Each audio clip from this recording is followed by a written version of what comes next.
The paramedics found her face down on the sidewalk outside Morton's grocery, blood pooling beneath her temple. Security footage showed two officers slamming Emily Carter onto the concrete, her skull bouncing once, twice, while shoppers stepped around her like she was litter. But in those final seconds before her eyes rolled back, she whispered something that made the EMT freeze. Alpha 9 protocol, chest decompression, tourniquet high and tight, battlefield codes, combat medicine. The kind of language you don't learn in a city hospital. The kind that gets you killed if you say it in the wrong place. Which she just did. If you want to see how far a forgotten nurse can fall, and how hard she can rise, stay with me until the very end. Drop a comment with your city name so I can see how far this story travels. Emily Carter had been invisible for 3 years. Not metaphorically, not poetically. Actually invisible, the kind of invisible where landlords forget your deposit, where your name gets skipped on the staff schedule, where you work double shifts and nobody notices you were even there. She lived in a 4th-floor walk-up in Silvergate City's South Bank district, where the plaster cracked like spider webs, and the heat only worked when it felt like it. The building had a name once, but the sign had fallen off years ago and nobody bothered replacing it. That felt about right. She worked at Westfield General, a public hospital that smelled like industrial cleaner and desperation. 12-hour shifts, 72 patients per floor, 4 nurses on rotation. The kind of place where you learn to triage by sound, the difference between a moan that could wait and a silence that couldn't. Emily was good at it, better than good. But nobody noticed that either. On a Tuesday, in late September, she finished a 16-hour shift and realized she had $9 in her checking account. Payday was Thursday. Her fridge held half a jar of peanut butter and something that used to be lettuce. She stood in her kitchen, still wearing scrubs that smelled like disinfectant and someone else's blood, and decided she could make it 2 more days. She was wrong. Wednesday morning, her stomach won the argument. She pulled on jeans and a jacket that had seen better decades and walked 4 blocks to Morton's Grocery, a mid-sized chain store that catered to people who couldn't afford the organic market 2 streets over. The fluorescent lights buzzed overhead. The floor tiles were scuffed pale. She grabbed a basket and moved through the aisles with the efficiency of someone who knew exactly how far $9 could stretch. Bread, eggs, a dented can of soup on clearance. She was reaching for a bruised apple when she felt it, the prickle on the back of her neck that meant someone was watching. She turned. A man in his early 20s stood 3 feet away, pale blue polo shirt with a name tag that said Derek, assistant manager. He had the kind of face that hadn't been told no enough. Soft jaw, eyes that moved too quickly. "Can I help you?" Emily asked, keeping her voice level, just making sure everything's in order. His gaze flicked to her basket, then back to her face. The corner of his mouth twitched. "We've had some issues with theft lately." Emily's grip tightened on the basket handle. "I haven't checked out yet." "Right, of course." He didn't move. "Just keeping an eye out." She turned back to the apples, picked one, put it in the basket. Derek stayed exactly where he was. She moved to the next aisle. He followed. By the time she reached the checkout, her jaw ached from clenching. She set her items on the belt.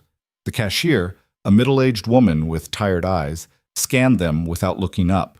Emily pulled out her debit card. The reader beeped, declined. Emily's stomach dropped. She tried again. Declined. "There must be a mistake," she said quietly.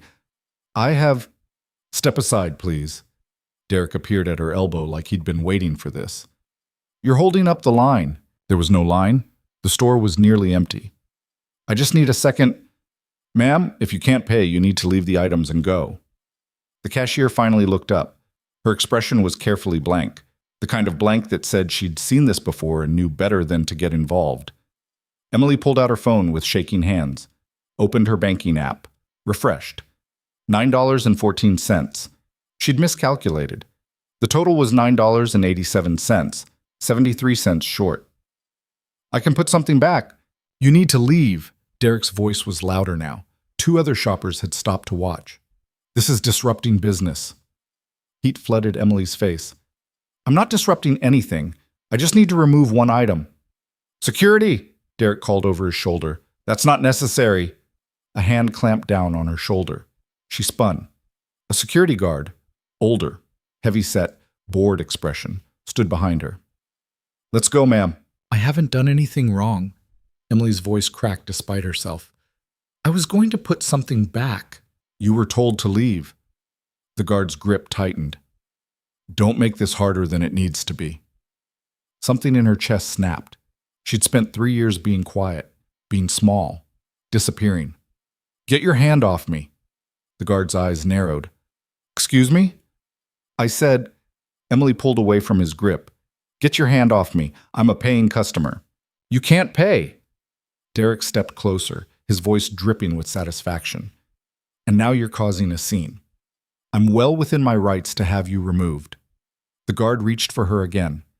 Emily stepped back, right into the display of canned goods.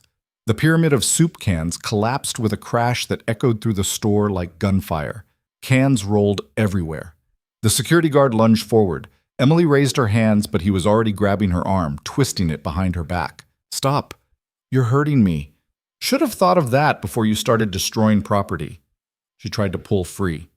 His grip dug into her wrist.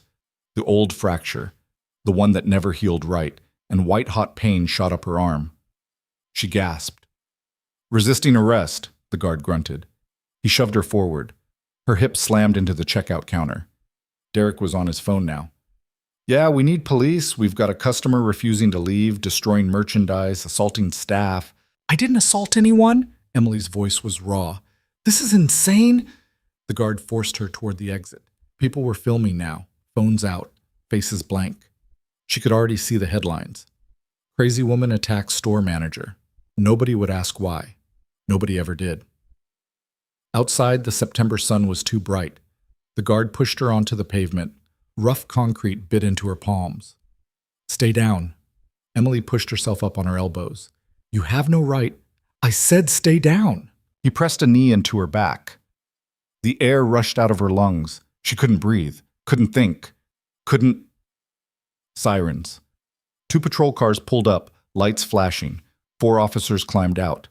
Emily recognized the type, the ones who'd already decided the story before they heard it.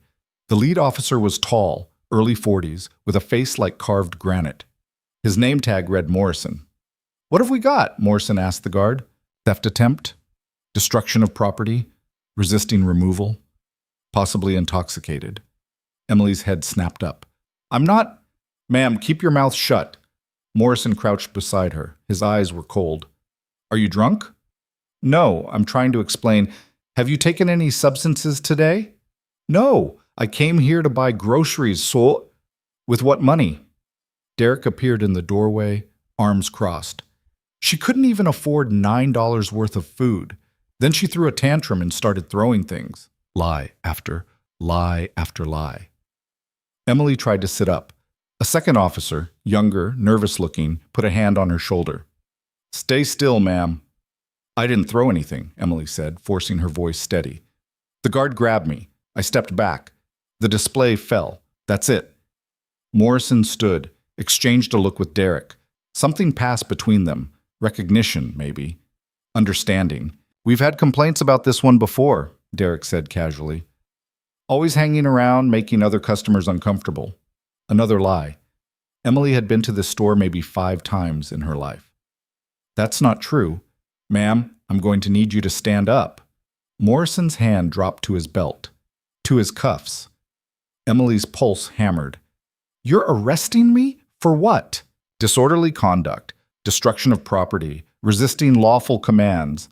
He rattled them off like he was reading from a script. "Now stand up." The younger officer helped her to her feet. Her legs shook. Morrison pulled her arms behind her back.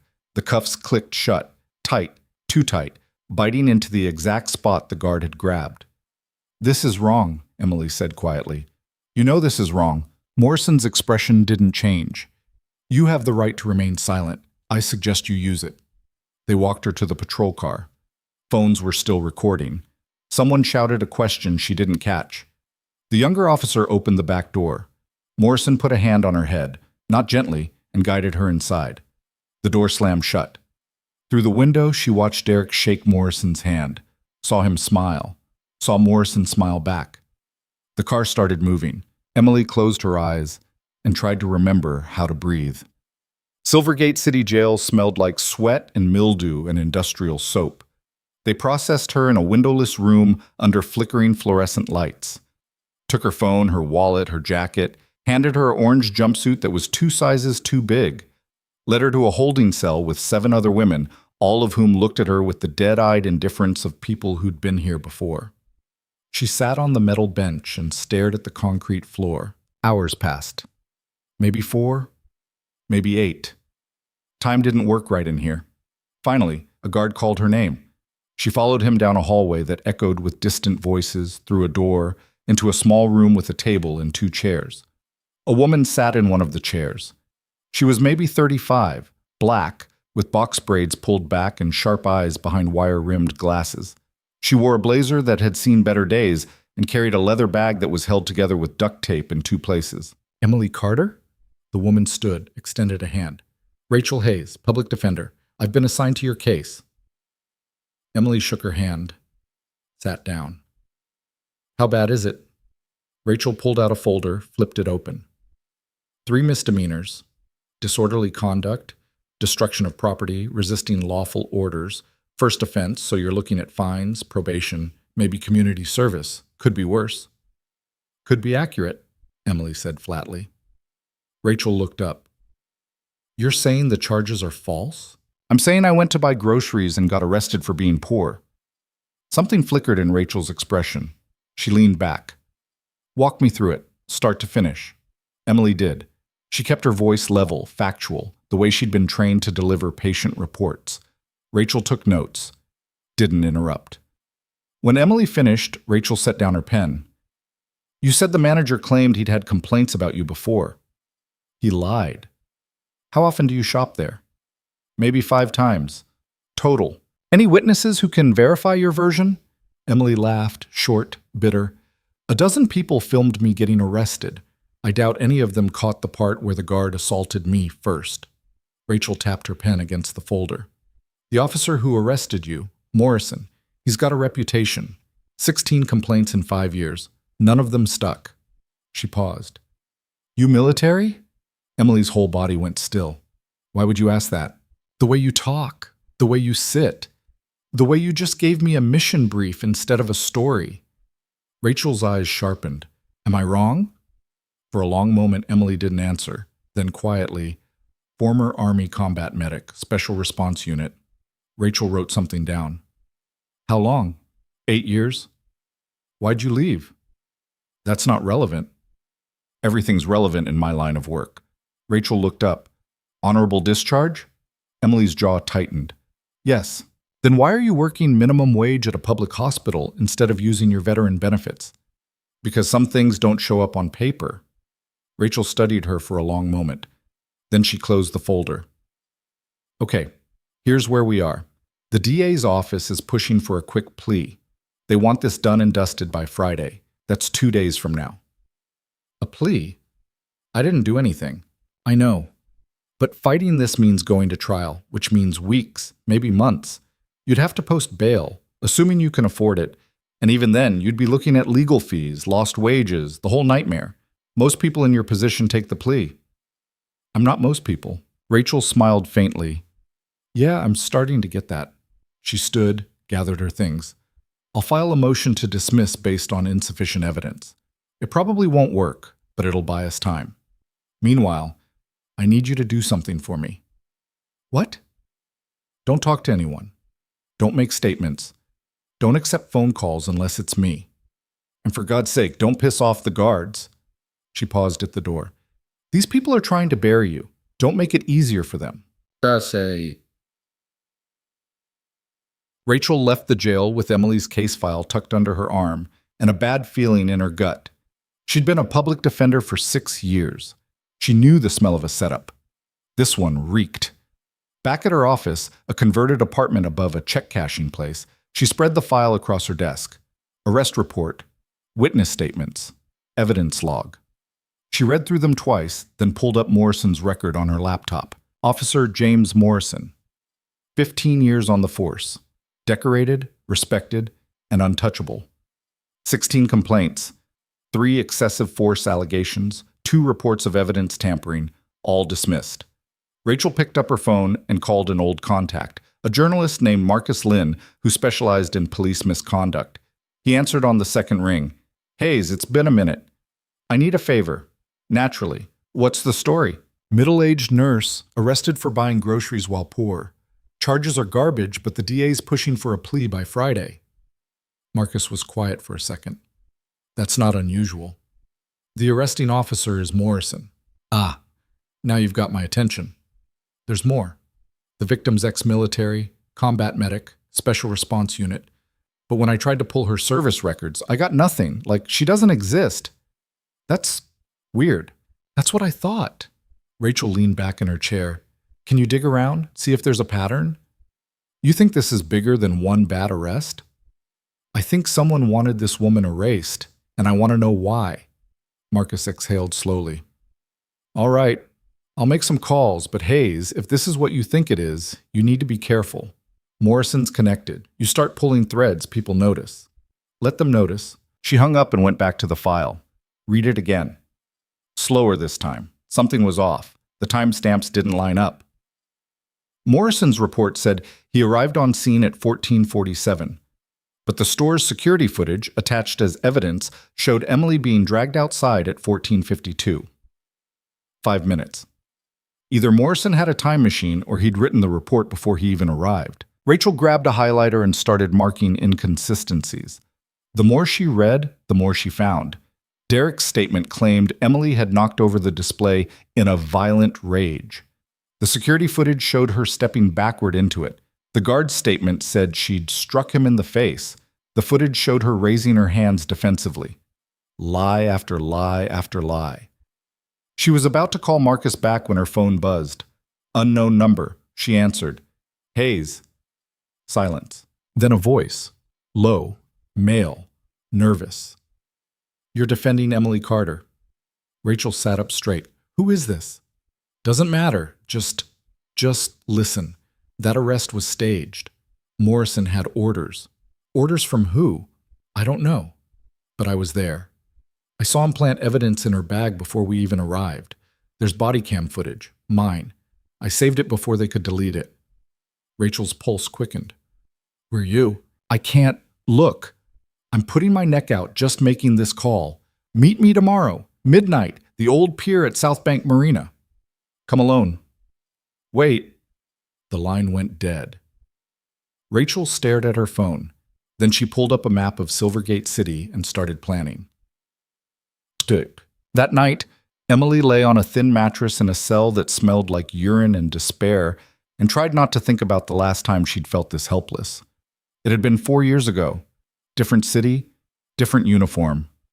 Same powerlessness. She'd been stationed at Forward Operating Base Kestrel, a dusty outpost in a country whose name was still classified. 16-hour days, constant mortar fire. Casualties that kept coming no matter how fast she worked.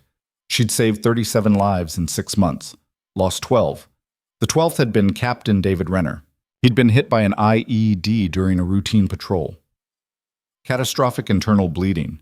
She'd kept him alive for 40 minutes, long enough to get him to the evac helicopter. But somewhere between the base and the field hospital, someone made a call. Orders came down. Renner's injuries were too severe. Resources needed to be allocated efficiently. They'd let him die. And when Emily tried to report it, tried to demand an investigation, her commanding officer had looked her in the eye and said, "Sometimes soldiers die, Sergeant Carter. That's not a conspiracy. That's war." 3 weeks later, her service records were sealed. Her clearance was revoked. Her contract was mutually terminated. She'd been erased, just like now. Emily closed her eyes and pressed her palms against the cold concrete wall. She'd survived war. She'd survived this. But as she drifted into uneasy sleep, she couldn't shake the feeling that this time, survival might not be enough. Rachel stood at the end of South Bank Marina Pier at 12:04 a.m., watching the city lights reflect off the black water. She was alone.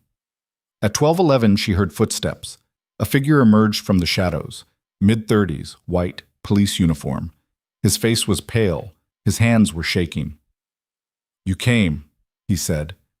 Rachel kept her distance. "You've got 2 minutes, then I'm gone." The officer pulled a USB drive from his pocket, held it out. Body cam footage, the whole arrest. Morrison planted a knife in her bag before we even went inside. He and the manager set it up. I don't know why. Rachel took the drive. Why are you doing this? Because I've got a daughter. His voice cracked. She's 7. And if someone did this to her when she grows up, I'd want someone to give a damn. Rachel pocketed the drive. What's your name? Doesn't matter, just be careful. Morrison's not working alone. There are people protecting him. Important people. Who? I don't know, but they've been watching her, your client, for months. A chill ran down Rachel's spine. Why? The officer shook his head. That's all I've got. Just watch your back. He turned and disappeared into the darkness. Rachel stood alone on the pier for another 5 minutes, listening to the water lap against the pylons. Then she went home, locked her door, and plugged in the USB drive. The footage was damning. It showed everything. Morrison pulling a folding knife from his own pocket, slipping it into Emily's jacket while she was being restrained, whispering to Derek, the setup, the lies. All of it. Rachel watched it 3 times. Then she called Marcus. I've got a bombshell, she said when he answered. How fast can you move on this? Depends. How big are we talking? Police corruption? Evidence planting? Coordinated harassment of a veteran? And I think it goes higher than Morrison. Marcus whistled low. Send me what you've got. I'll start writing. Rachel hung up and looked at the frozen frame on her screen. Emily Carter, face down on the pavement, while Morrison planted evidence behind her. They picked the wrong woman to silence, Rachel murmured. Friday morning arrived too fast. Emily was brought to court in handcuffs, still wearing the jumpsuit. The courtroom was small, fluorescent lit, half empty. Morrison sat in the back row, arms crossed, watching. The judge, a gray-haired man named Paulson, barely looked up as the clerk read the charges. How does the defendant plead? Rachel stood. Not guilty, Your Honor. And we're filing a motion to dismiss based on fabricated evidence and unlawful arrest. The prosecutor, a sharp-faced woman named Delgado, rolled her eyes. Your Honor, this is a waste of the court's time. The evidence is clear. The defendant has been framed, Rachel interrupted. She pulled out a tablet, queued up the body cam footage. I have video evidence showing Officer Morrison planting a weapon in my client's possession. I have witness testimony contradicting the police report. And I have documentation showing a pattern of targeted harassment. Paulson looked up. You have what? Video evidence, Your Honor. I'd like to submit it into... Objection. Delgado was on her feet. This footage hasn't been verified. Chain of custody hasn't been established. This is the truth, Rachel said coldly. And if you'd like to continue objecting, I'll be happy to send copies to every news outlet in the city. Silence. Morrison stood up in the back row. His face was red. Paulson held out a hand. Let me see it. Rachel handed over the tablet. The judge pressed play. The courtroom was dead silent as the footage rolled. Every second. Every planted piece of evidence. Every lie. When it finished, Paulson set down the tablet. His expression was unreadable. Prosecutor, do you have a response? Delgado's mouth opened, closed. Your Honor, I'll need time to review. No. Paulson's voice was flat. You'll need to explain how your office brought charges based on fabricated evidence. I wasn't aware You're aware now. Paulson looked at Emily. Miss Carter, please stand. Emily rose. Her legs felt weak. Paulson took a breath. I'm dismissing all charges, effective immediately. He turned to Morrison. Officer, you need to leave this courtroom, now, before I hold you in contempt. Morrison didn't move. His jaw was clenched so tight Rachel could see the muscles jumping. Then he turned and walked out. The door slammed behind him. Paulson looked at Rachel. Ms. Hayes, I suggest you contact the FBI, because what I just saw constitutes a federal civil rights violation. Rachel nodded. Already done, Your Honor. Good. He banged his gavel. We're adjourned. Outside the courthouse, Emily stood on the steps and breathed free air for the first time in 3 days. Rachel stood beside her. You okay? Emily didn't answer right away. She was watching the street, the cars, the people, the ordinary chaos of a city that had tried to crush her. They're not done, she said quietly. Rachel frowned. What do you mean? Emily turned to face her, and for the first time Rachel saw something dangerous in her eyes. Morrison didn't come up with this on his own, Emily said. Someone gave him orders. Someone wanted me gone. And whoever it is, they're still out there. Before Rachel could respond, a black SUV pulled up to the curb. The back door opened. A man stepped out, 50s, gray suit, military bearing. He looked directly at Emily. Sergeant Carter, he said. We need to talk. Emily's face went white. Rachel stepped forward. Who the hell are you? The man ignored her. His eyes stayed locked on Emily. It's been a long time, but I think you know why I'm here. Emily's hands curled into fists. Her voice was barely a whisper. You were supposed to be dead. The man smiled. It didn't reach his eyes. So were you. Rachel moved between Emily and the man before she'd even decided to. Her hand went to her phone. I'm calling the police. I wouldn't. The man's voice was calm, almost bored. Officer Morrison is currently being detained by federal agents, as are 3 other members of the Silvergate PD. Calling local law enforcement right now would be counterproductive. Emily still hadn't moved. Her face had gone from white to gray, like someone had drained all the blood out of her. How did you find me? You made it easy. The man gestured toward the courthouse. Public records, court filings. Your lawyer here did excellent work making sure your name showed up in all the right databases. He glanced at Rachel. Ms. Hayes, I presume. Rachel's grip tightened on her phone. You've got 10 seconds to identify yourself before I start screaming. Colonel Warren Hale, Defense Intelligence Agency, retired. He pulled out credentials, military ID, federal clearance badge. Rachel didn't touch them.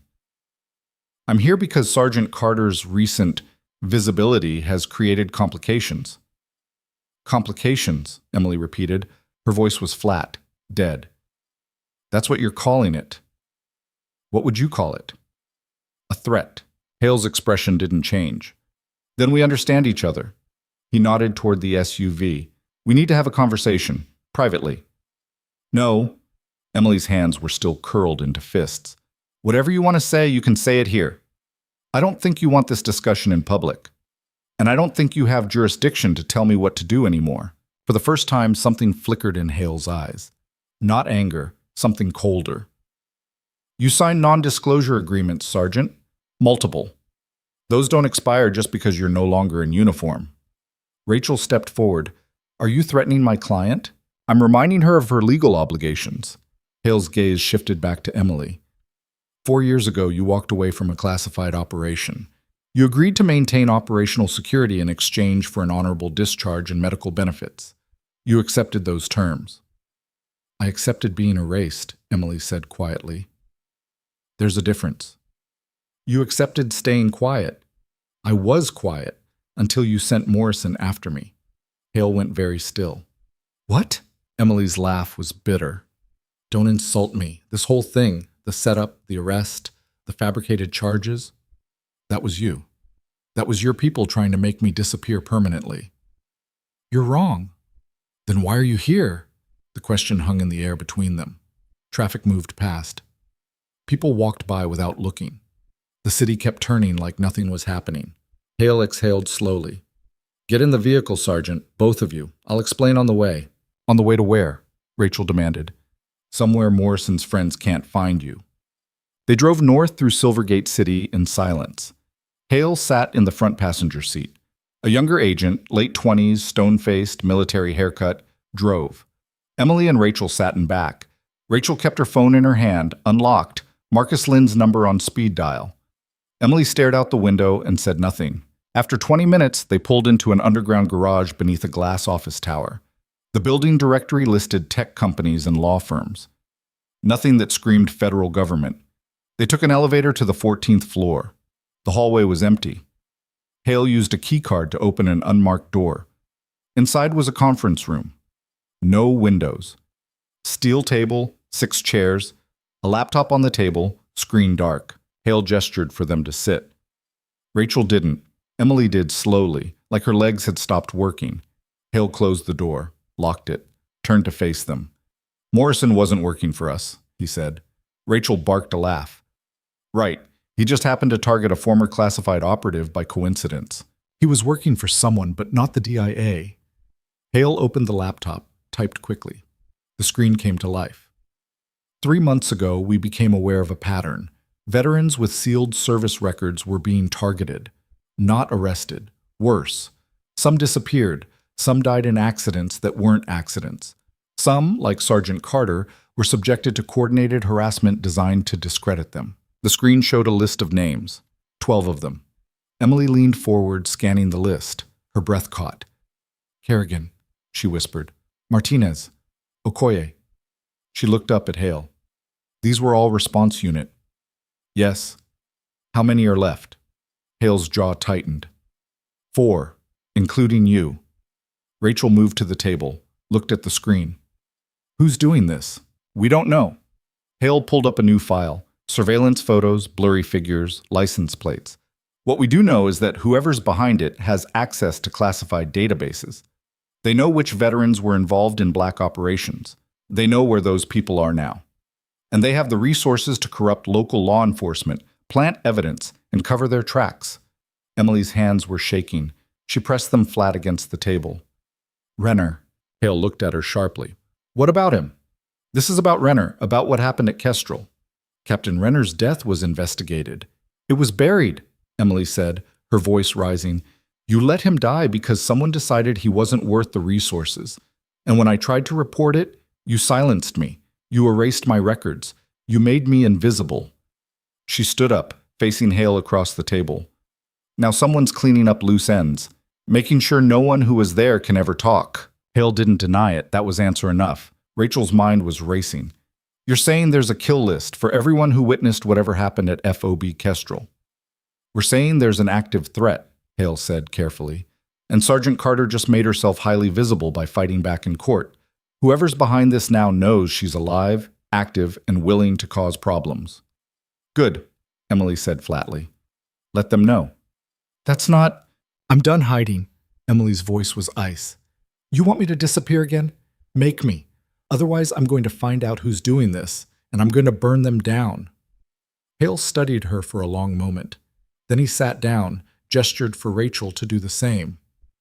If you want to fight, I can help. But you need to understand what you're up against. Rachel finally sat. We're listening. Hale pulled up another file. This one showed financial records, shell companies, offshore accounts, transactions in the millions. After Renner died, questions were asked. Not officially, but people noticed. Someone high up decided those questions were dangerous. They started making problems go away. Veterans who'd been at Kestrel, medical staff who'd treated Renner, anyone who might corroborate your version of events. My version, Emily said bitterly. You mean the truth. The truth is complicated. The truth is you killed him to save money. Hale's expression hardened. The decision was made above my pay grade, Sergeant. I didn't agree with it, but I followed orders. That's what soldiers do. I didn't. I know. That's why you're still alive. They couldn't erase you completely without raising questions, so they sealed your file and hoped you'd stay quiet. He closed the laptop. You didn't. Emily leaned back in her chair. Her hands had stopped shaking. Who made the call? Who decided Renner wasn't worth saving? That information is still classified. Bullshit. It's the truth. The order came through encrypted channels, no names, no paper trail. Whoever gave it made sure they couldn't be traced. Hale paused. But I have suspicions. Rachel jumped in. Then share them. I can't. Not without proof. Then get proof, Emily said. I'm trying, but these people are smart.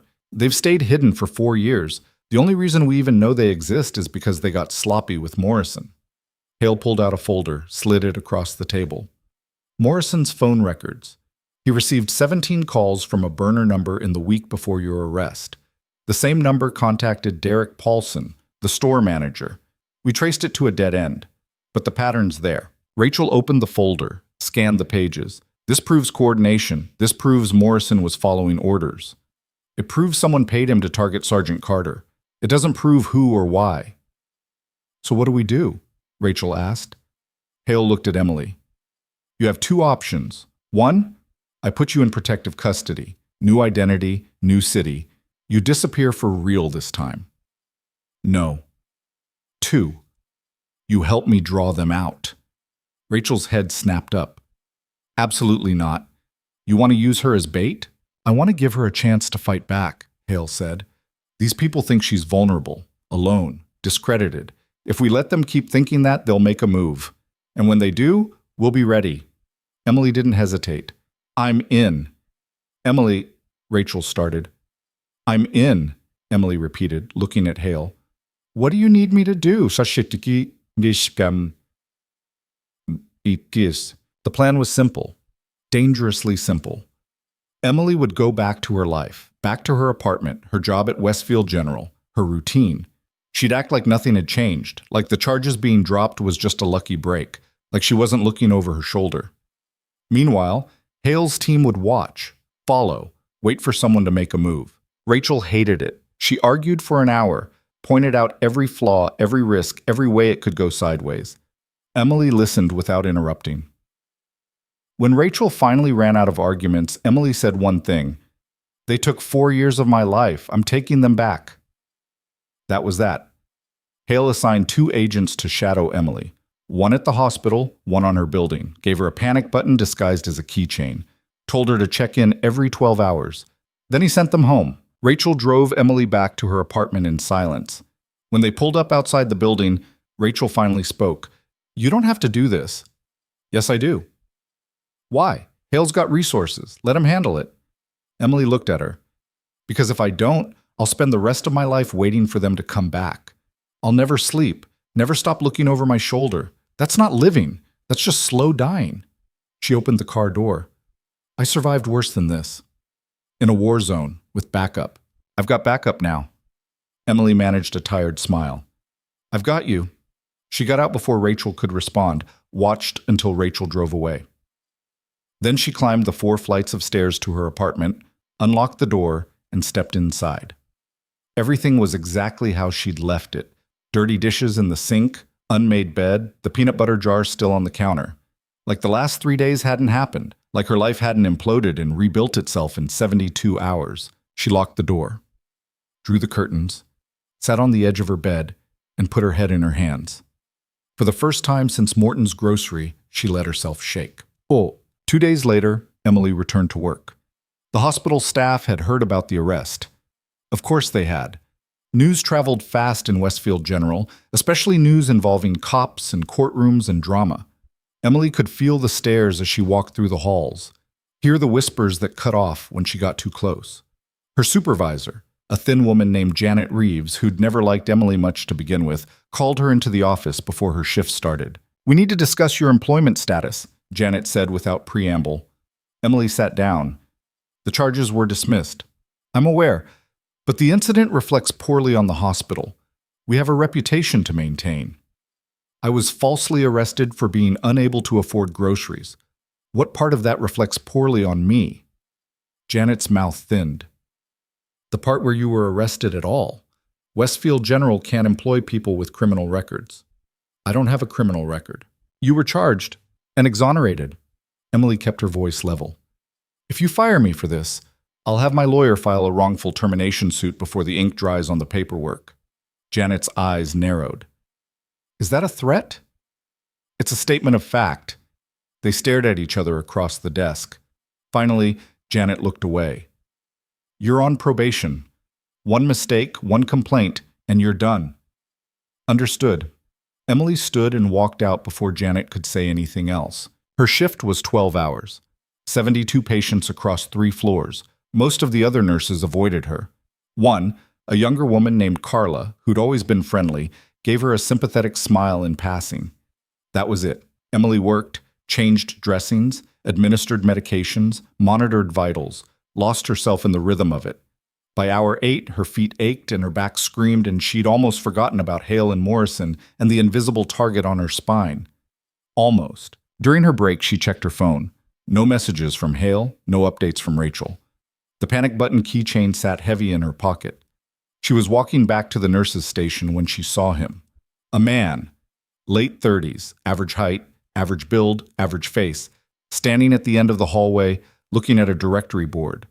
Nothing remarkable, except Emily had been trained to notice people who didn't belong, and this man didn't belong. He wasn't visiting anyone. No flowers, no gift bags. He wasn't lost. He'd been standing in the exact same spot for 3 minutes, and he was watching the nurse's station, watching her. Emily turned left instead of right, took the long way around. When she glanced back, the man was gone. She told herself she was paranoid, seeing threats that weren't there. The hospital was a public place. People wandered, got lost, stood around, but her hand stayed in her pocket, fingers wrapped around the panic button. That night, walking home, she saw him again. 2 blocks from her apartment, same average face, different clothes. He was sitting on a bench, scrolling through his phone, not looking at her. But Emily had spent 8 years in combat zones. She knew the difference between casual and calculated.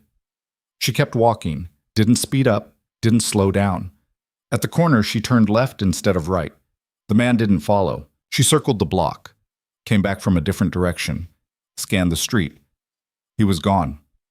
Inside her apartment, she locked the door, checked the windows, and called Hale. He answered immediately. "Talk to me." "I've got a tale. Male, late 30s, unremarkable. Saw him at the hospital and near my building." "Did he approach you?" "No, just watched." "Could be one of ours." "Your agents are a woman at the hospital and a man at my building. This was someone else." Hale was quiet for a second.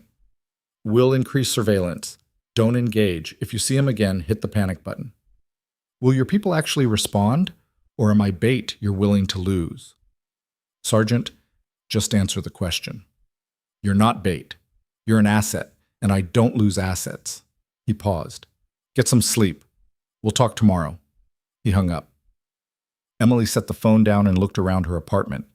Suddenly, it felt smaller. The walls closer, the windows too exposed. She pulled the curtains shut, checked the locks again, sat on her couch with the lights off, and waited for morning. 3 days passed. No sign of the man. No messages from Hale. No progress. Emily went to work. Came home. Repeated. The routine felt like waiting, like holding her breath underwater and wondering when her lungs would give out. On the 4th day, Rachel called. "We've got something," she said without preamble. "Marcus found a connection." Emily sat up. "What kind of connection?" "Derek Paulson, the store manager who set you up. He's got a brother. Works for a private military contractor called Aegis Security Solutions. They do government work, classified contracts, black ops stuff." Emily's pulse quickened. "Aegis? You know them?" "I know of them. They were all over the Middle East when I was deployed. Mercenaries with federal contracts. No accountability." She stood, started pacing. "What's the brother's name?" "Ryan Paulson, former Marine, dishonorable discharge for conduct violations. Now he's a logistics coordinator for Aegis." Rachel paused. Marcus also found financial records. Ryan Paulson received a wire transfer of $50,000 2 weeks before your arrest. Sender unknown. "Someone paid him to have his brother set me up." "That's what it looks like." Emily's mind raced. "Where's Ryan Paulson now?" "That's the problem. He disappeared. His apartment's cleared out. His phone's disconnected. It's like he knew we were coming." "Someone warned him." Rachel hesitated. "Yeah, that's what we think." Emily stopped pacing. "There's a leak. Someone on Hale's team or close to it. Or Hale himself." "No." Emily said it without thinking. "Hale's a bastard, but he's not dirty. If he wanted me gone, he wouldn't have shown up at the courthouse. He would have let Morrison finish the job." "Then who?" "I don't know, but we need to find Ryan Paulson before he vanishes completely." Rachel exhaled. "I'll keep digging. Marcus has some contacts. A crash from outside Emily's apartment. Loud. Close. Emily froze. "I'll call you back." She hung up before Rachel could respond. Moved to the door. Listened. Footsteps in the hallway. Heavy. Deliberate. She looked through the peephole. Saw nothing. The hallway was empty. Another crash. This time from the stairwell. Emily backed away from the door. Her hand went to her pocket. Pulled out the panic button. Her thumb hovered over it. Then the lights went out. The entire building, every apartment, every hallway, complete darkness. Emily's breath came faster. She moved by touch, found her phone, turned on the flashlight. The beam cut through the blackness, too bright, making everything beyond it darker. She hit the panic button. 3 short presses. The signal would go out to Hale's team. They'd respond. She just had to wait. Something scraped against her door. Not a knock, not accidental. The deliberate sound of metal on wood. Emily moved to the window, looked out. The street was dark too. No cars. No people. Like the city had been swallowed. Her phone buzzed. Text from an unknown number. Window. Now. She spun. Pointed the flashlight at the window. A face stared back at her through the glass. The man from the hospital. He held up a badge. Federal agent. Real or fake, she couldn't tell from this distance. Fire escape, he mouthed. Go. Emily's instincts screamed contradictions. Trust him. Run from him. Fight. Hide. She couldn't. The door exploded inward. Not kicked. Blown. Explosive charge. The wood splintered. The frame buckled. Smoke filled the room. Emily dove behind the couch. Two figures rushed in. Dark clothes, tactical gear, faces covered. One moved left. One right. Professional. Coordinated. Not police. Not Hale's people. The man at the window smashed the glass. Carter! Now! Emily didn't think. She ran. Grabbed the window frame, hauled herself through. Glass cut her palms. She didn't feel it. Hit the fire escape. The metal shook under her weight. Gunfire behind her. Not loud. Suppressed. Bullets punched through the wall where she'd been standing. The man was already halfway down the fire escape. Emily followed. Her feet hit each step hard enough to send jolts up her shins.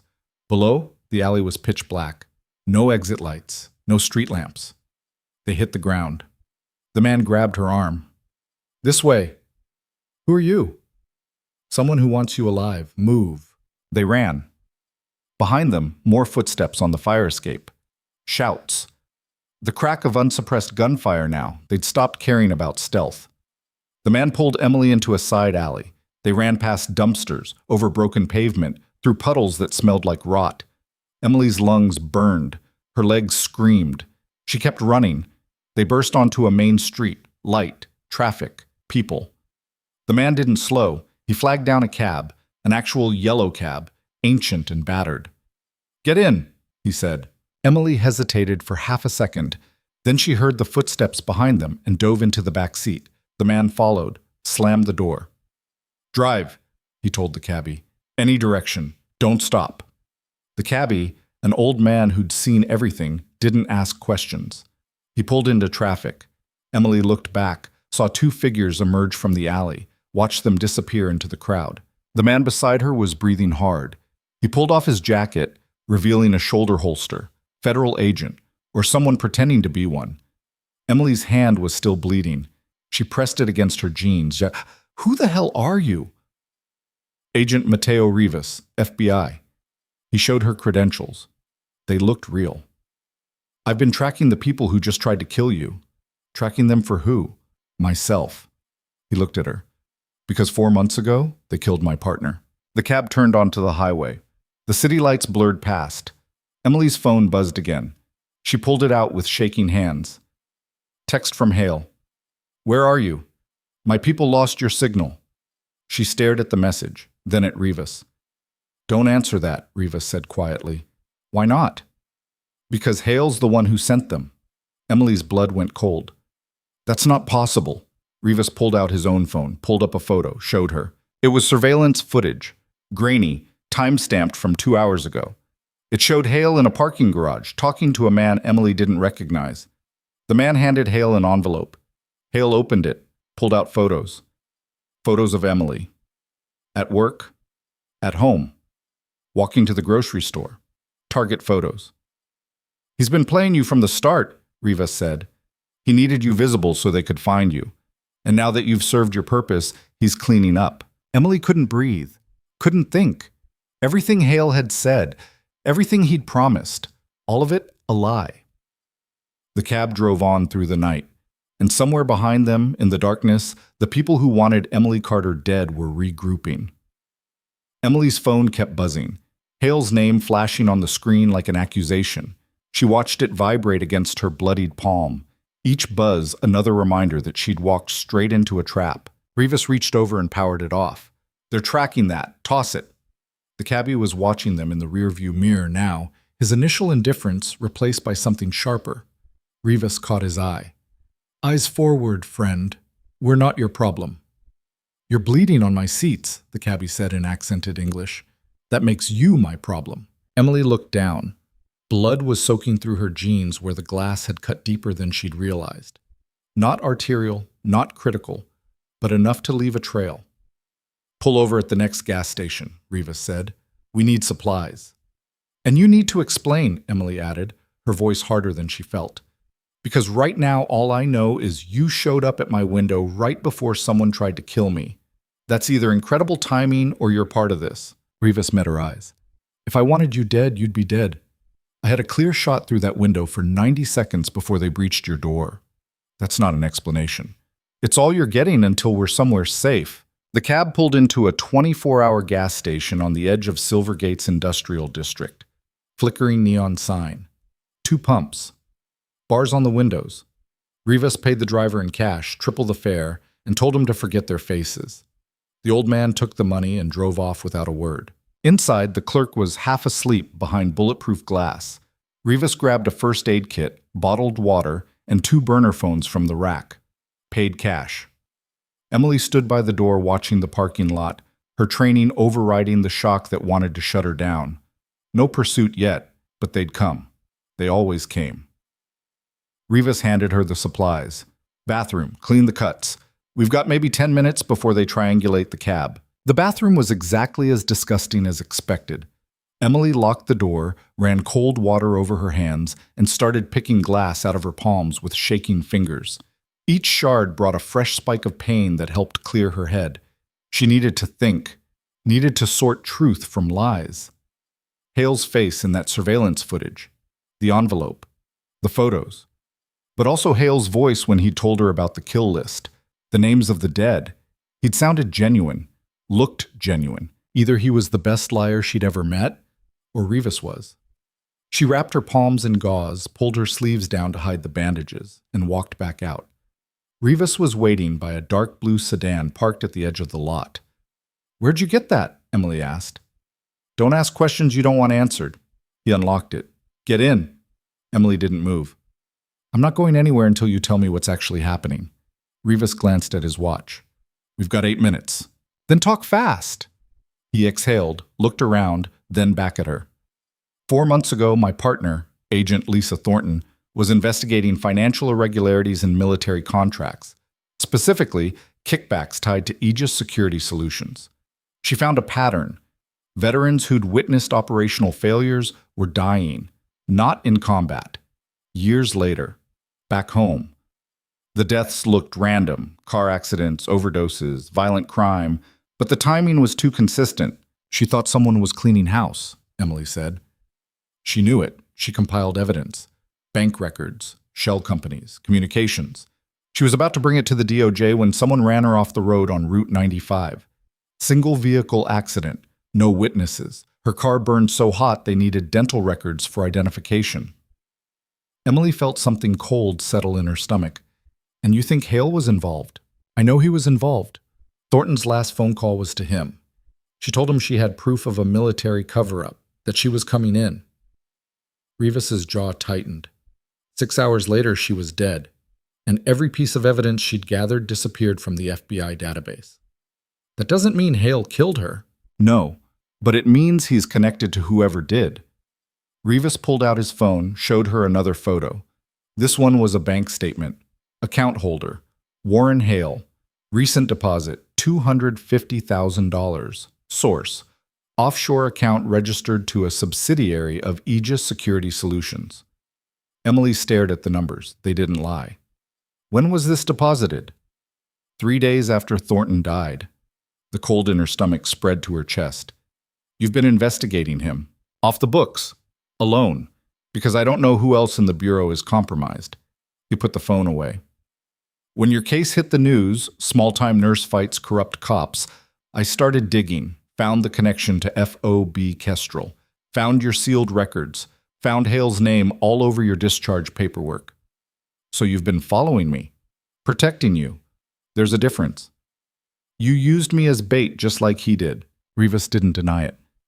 "I needed to see who'd come for you. Now I know. Now we can move. Move where? Somewhere we can regroup, somewhere they won't. Headlights swept across the parking lot. 2 black SUVs moving fast. No sirens, no lights.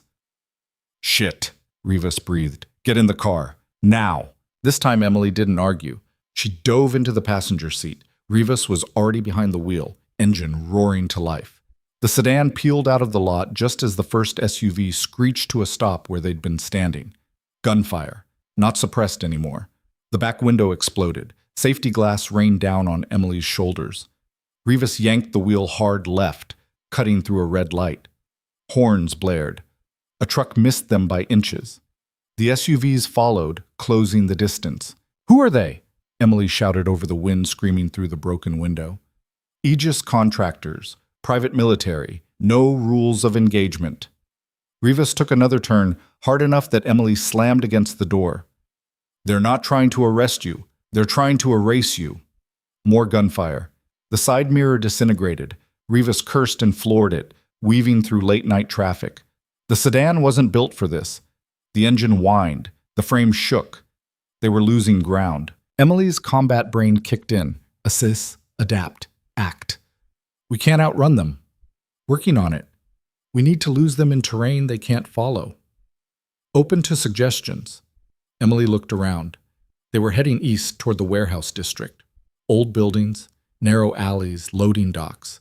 She'd done urban evasion training. Not in Silvergate, but the principles were universal. Next left, she said. Then kill the lights. Rivas didn't question it. He yanked the wheel, plunged them into darkness between 2 massive warehouses. Shut off the headlights. The world went black. He slowed to 20, navigating by memory and moonlight. Behind them, the SUVs roared past the alley entrance, missing the turn. They had maybe 30 seconds.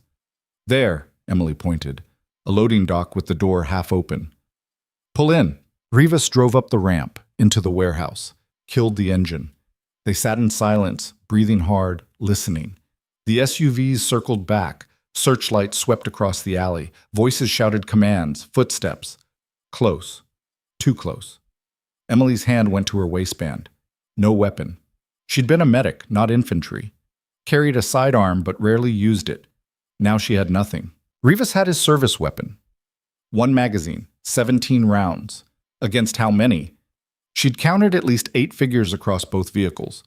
The odds were bad. The searchlight passed over the loading dock, paused, swung back. Emily held her breath. The light moved on. The footsteps faded. The SUV's engines grew distant. They waited 5 full minutes before either of them moved. They'll be back, Rivas said quietly. They know we're in this area. They'll do a grid search. Emily was already thinking 3 moves ahead. We need leverage, something that makes us more valuable alive than dead. Like what? Like proof. Like whatever your partner found before they killed her. Rivas shook his head. It's gone. Wiped. I've been looking for 4 months, You've been looking in the wrong places. Emily turned to face him. Thornton was FBI. She wouldn't keep evidence in FBI databases. She'd have a backup, somewhere physical, somewhere she could access if everything went sideways. I searched her apartment, her office, her car, what was left of it. Did she have family?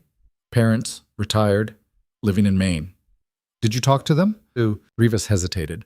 I went to the funeral, offered condolences. But I didn't ask about evidence. I didn't want to put them at risk. Emily leaned forward despite the pain in her ribs. If Thornton knew she was in danger, she would have hidden backup evidence somewhere safe, somewhere personal, somewhere no one would think to look unless they knew her. She watched his face. Did she have a partner? Boyfriend? Girlfriend? She was engaged. Rivas's voice went quiet. Guy named Michael Torres, high school teacher. They were supposed to get married next month. Where is he now? Still in D.C., far as I know, teaching, grieving. That's where we need to go. Rivas stared at her. That's 8 hours away. We've got no resources, no backup, and a kill team hunting us. You want to drive to D.C. on a hunch? You have a better idea? He didn't. They both knew it. Rivas started the car. They drove through the night, stopping only for gas and switching vehicles twice. Once at a used car lot where Rivas hotwired a Honda that had seen better decades, and once at a rest stop where they traded the Honda for a minivan with out-of-state plates and a child seat in the back. Emily didn't ask where Rivas learned to steal cars. Some things were better left unspoken. Dawn found them crossing into Maryland. Emily had slept in fitful 20-minute intervals, jerking awake each time headlights appeared behind them. Her hands throbbed. Her ribs ached where she'd hit the couch diving for cover. She could feel exhaustion building like a debt she'd have to pay eventually. But not yet. Rivas looked worse. His eyes were bloodshot. His hands shook slightly on the wheel. He'd been running on adrenaline for months, and it was catching up. "When did you last sleep?" Emily asked. "Define sleep." "More than 2 hours." "Then never." He took a sip from a gas station coffee that had gone cold hours ago. "You should try to rest. We've still got an hour." "I'm fine." "You're bleeding through your bandages." Emily looked down. He was right.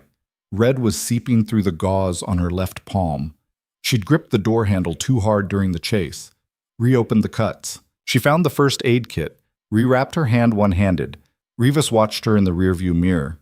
"You're good under pressure," he said. Most civilians would have frozen back there." "I'm not most civilians. Combat medic, special response. I read your file, the parts that weren't redacted." He paused. "What happened at FOB Kestrel?" Emily finished tying off the bandage. "You already know. Your partner found it." "I know the outline, not the details." "Details don't change anything." "They might." Emily was quiet for a long moment. Outside, the landscape shifted from highway to suburbs. Strip malls, office parks. The ordinary machinery of American life, completely unaware that 2 people in a stolen minivan were carrying evidence of murder and conspiracy. Finally, she spoke. "We were on a deployment rotation, 4th month. Supply lines were stretched thin. Command was cutting corners to meet budget requirements.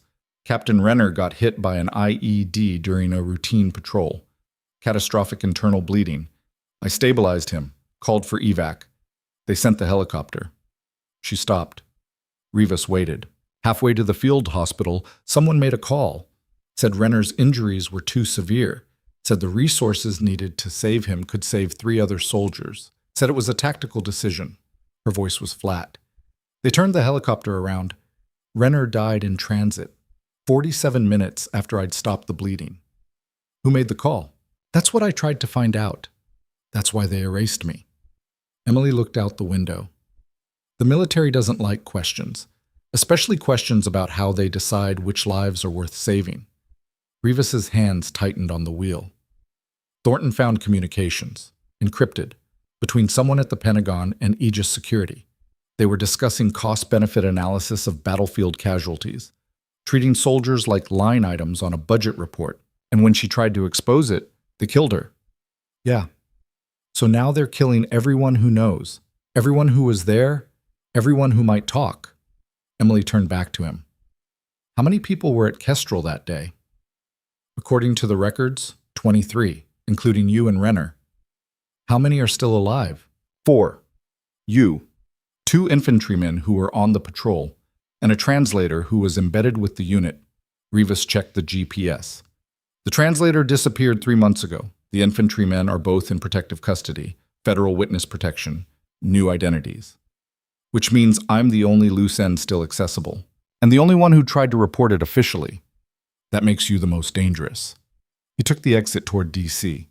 "That's why they set up Morrison. Why they tried to discredit you first. If they just killed you, people might ask questions.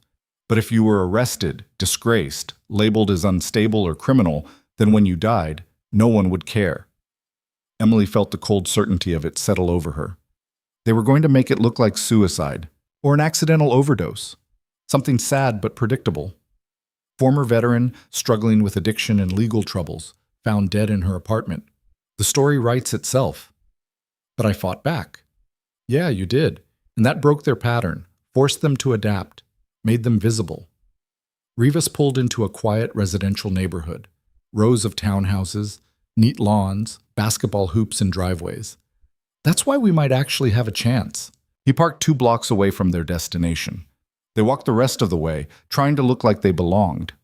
Emily kept her bandaged hands in her jacket pockets. Rivas had ditched his federal credentials and now looked like any other exhausted commuter, Michael Torres lived in a narrow townhouse with blue shutters and a garden that was slowly being reclaimed by weeds. No one had tended it in months. The mailbox was overflowing. A newspaper still sat on the front step, soggy from yesterday's rain. Rivas knocked. No answer. He knocked again. The door opened 6 inches, held by a chain. A man's face appeared in the gap. Mid-30s, Hispanic. Eyes that had seen too much grief and not enough sleep. "Michael Torres?" Rivas asked. "Who's asking?" "Agent Mateo Rivas, FBI. I worked with Lisa Thornton. This is Emily Carter. We need to talk about your fiancé." Torres's expression hardened. "I already talked to the FBI multiple times. I don't have anything new to say. We're not here for an interview. We're here because we think Lisa hid something that got her killed, and we think she would have trusted you with it." "She didn't hide anything. She died in a car accident." "She was murdered," Emily said quietly, "and we're trying to finish what she started." Torres looked at her. Really looked. Saw the exhaustion, the bandaged hands, the truth. "You're the nurse," he said. "From Silvergate. I saw the news." Emily nodded. "I'm also the reason Lisa was killed. She was investigating what happened to me and people like me. She was trying to expose it." Torres closed his eyes. When he opened them again, they were wet. "She told me she was working something big, something that would make a difference. I told her to be careful. She said she was always careful." "She was," Rivas said gently. "But sometimes careful isn't enough." Torres stood there for another long moment. Then he unchained the door and stepped back. "Come in, quickly." Inside, the townhouse was a museum of a life interrupted. Wedding magazines on the coffee table, save the date cards in a box by the door. Photos of Lisa Thornton everywhere, smiling, vibrant, alive.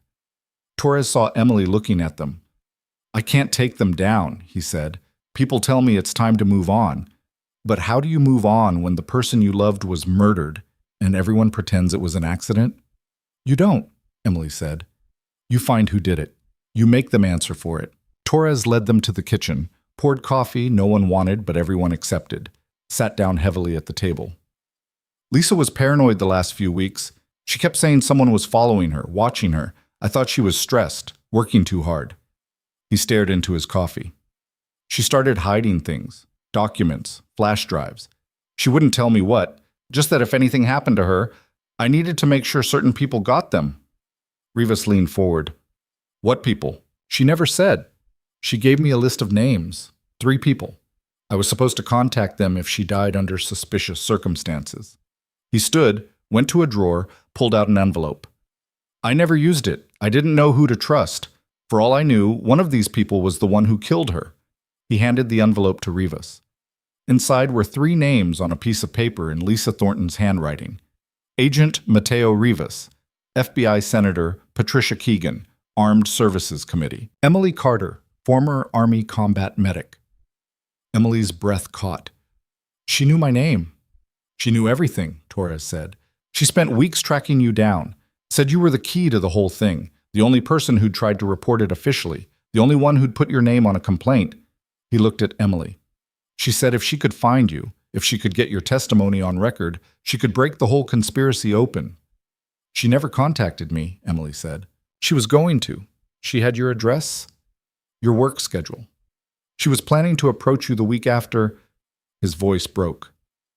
"The week after she died." Rivas set down his coffee. "Michael, did Lisa leave anything else? Any evidence?" Torres nodded, stood.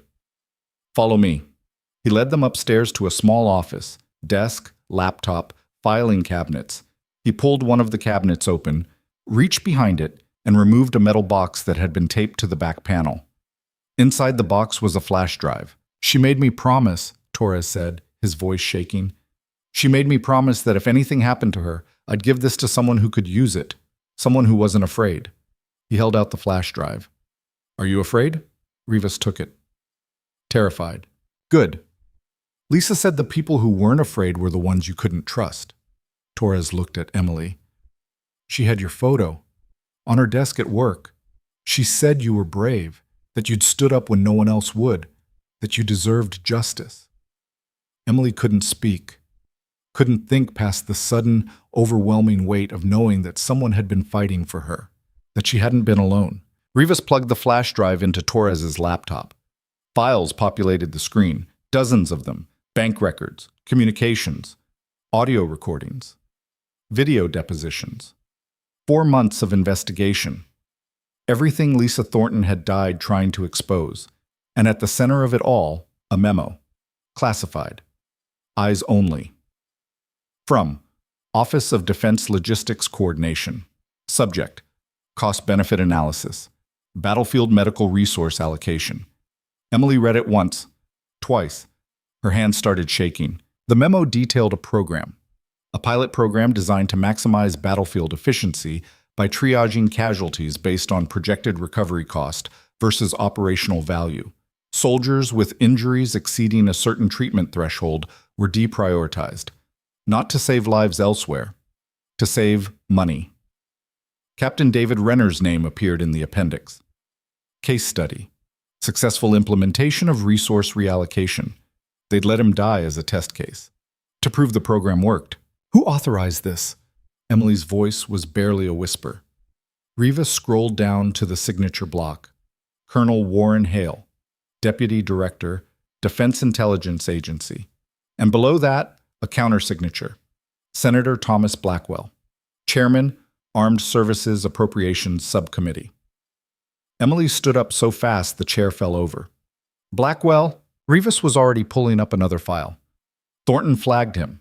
He's been receiving campaign contributions from Aegis Security for 6 years, over $2 million.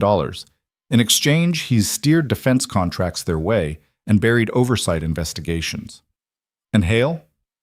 Hale implemented the program. Blackwell funded it. Aegis provided the contractors who cleaned up anyone who asked questions. Torres was reading over their shoulders. That's why she died. She found the connection. Pentagon, Congress, private military, all working together. Emily's mind was racing. Senator Blackwell was untouchable, war hero, decorated, respected on both sides of the aisle. He'd been in Congress for 20 years, sat on every major defense committee.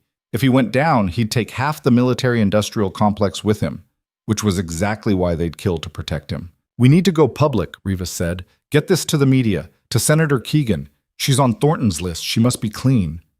They'll deny it, Emily said. Blackwell will call it Russian disinformation. Hale will say it's fabricated. Aegis will lawyer up.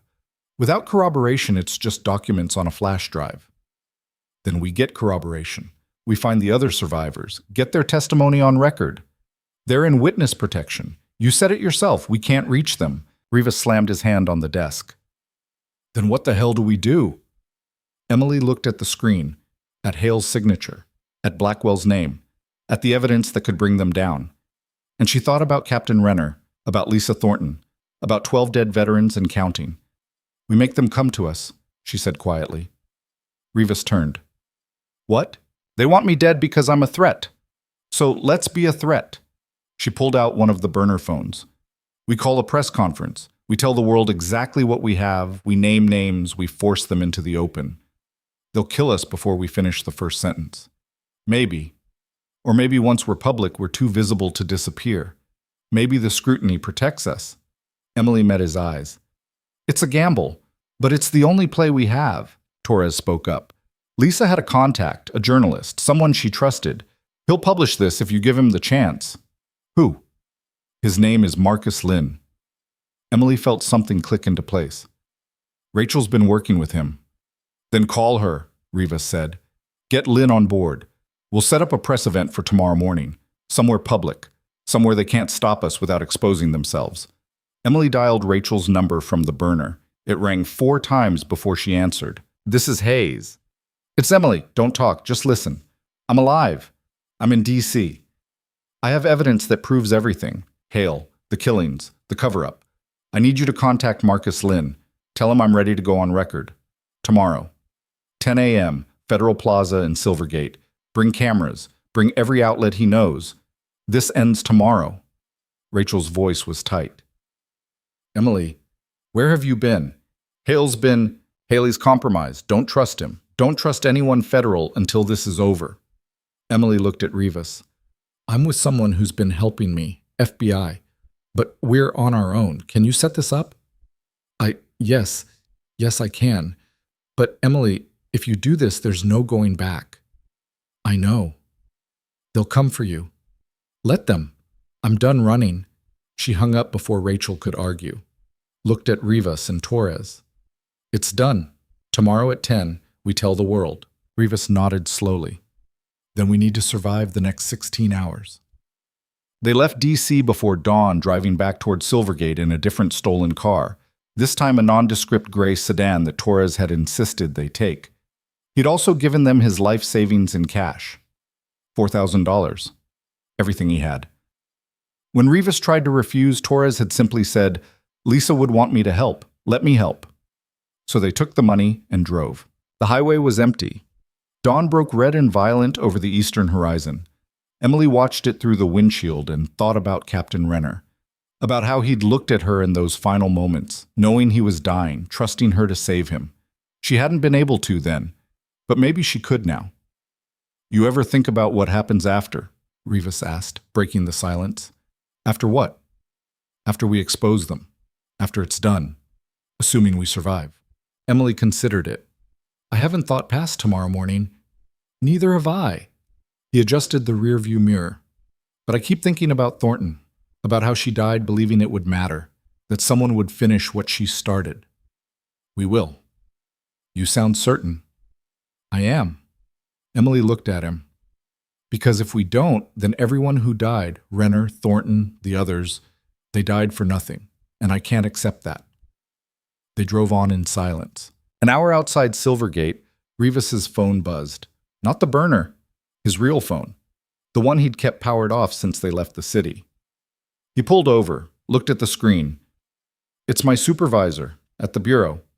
Don't answer it. If I don't, they'll know something's wrong. He hesitated, then answered. Put it on speaker. Rivas. Where the hell have you been? The voice was male, sharp, authoritative. You missed 3 check-ins. We've been trying to reach you for 12 hours. I'm following a lead. Personal time. Personal time ended when you went dark. Get back to the field office. Now. That's an order. Copy that. I'll be there by noon. Make it 9. And Rivas, whatever you're doing, stop. You're making people nervous. The line went dead. Rivas set the phone down. They know. Know what? That I'm helping you. That I have the evidence. That tomorrow might actually happen. He looked at Emily. My supervisor's name is Deputy Director Frank Wallace. He and Hale went to West Point together. They're friends. Emily felt the trap closing. So if you go back, I don't go back. I'm done. After tomorrow, I'm either vindicated or dead. Either way, my career's over. He started the car again. Might as well make it count. They reached Silvergate at 8 a.m. 17 hours until the press conference. Rivas parked the car in a public garage and paid for 48 hours. They walked to a diner 3 blocks from Federal Plaza. Sat in a booth where they could see the street. Rachel arrived 20 minutes later, alone. She slid into the booth next to Emily and immediately grabbed her hand. Let me see. Emily showed her the bandages. Rachel unwrapped them, inspected the cuts, rewrapped them properly with supplies from her bag. She didn't say anything, didn't have to. When she finished, she sat back. Marcus is in. He's got CNN, Associated Press, Reuters, and 3 local stations confirmed. They'll be at Federal Plaza at 10. This is going to be everywhere. Good, Emily said. It's also going to paint a target on your back the size of the Washington Monument. Already there. Rachel looked at Rivas. Who are you exactly? The guy who's keeping her alive. That's not an answer. It's the only one you're getting. Rivas pulled out the flash drive, set it on the table. This contains everything Thornton collected. Names, dates, bank transfers, audio, video. If something happens to us tomorrow, make sure it gets published. Rachel picked up the flash drive, turned it over in her hands. You're sure about this? Once it's out there, you can't take it back. I'm sure, Emily said. Are you? Rachel looked at her for a long moment. Then she pocketed the flash drive. I've been sure since the day they arrested you. I'll be there tomorrow, front row. And if anyone tries to stop you from talking, they'll have to go through me first. She stood, hugged Emily, whispered in her ear, Don't you dare die on me. Then she left. Emily and Rivas sat in the diner for another hour, drinking bad coffee, not talking, waiting. At 9:30, Rivas's phone buzzed again. Different number. He answered. Hello? A voice Emily recognized, cold, measured, familiar. Colonel Warren Hale. Agent Rivas, I believe you have something that belongs to me. Rivas's face went hard. I don't know what you're talking about. Yes, you do. Lisa Thornton's research, the flash drive, the evidence you and Sergeant Carter plan to present tomorrow morning. Hale paused. I'm calling to make you an offer. I'm not interested. You haven't heard it yet. I don't need to. Walk away. Right now. Leave Silvergate. Take the sergeant with you. Disappear. I'll make sure you're not followed. I'll transfer $1 million to any account you specify, and you'll live. Rivas laughed, short, bitter. You're offering me a bribe to let you keep murdering people. I'm offering you a chance to survive, because if you go through with that press conference, you won't leave Federal Plaza alive, neither will she, neither will anyone who tries to help you. Hale's voice dropped. I'm trying to save your life, Agent Rivas. Don't make me regret it. Too late for regrets, Colonel. We'll see you tomorrow. He hung up. Emily had heard every word. He's going to come for us. He's been coming for us since Silvergate. Now he's just being honest about it. Rivas stood. Come on. We need to move. If he's calling, he knows where we are. They left cash on the table and walked out. The street was crowded. Morning commuters, office workers, normal people living normal lives. Somewhere in that crowd, Emily knew, were people who wanted her dead. They walked 2 blocks before Emily saw him. The man from the hospital, the one who'd been watching her.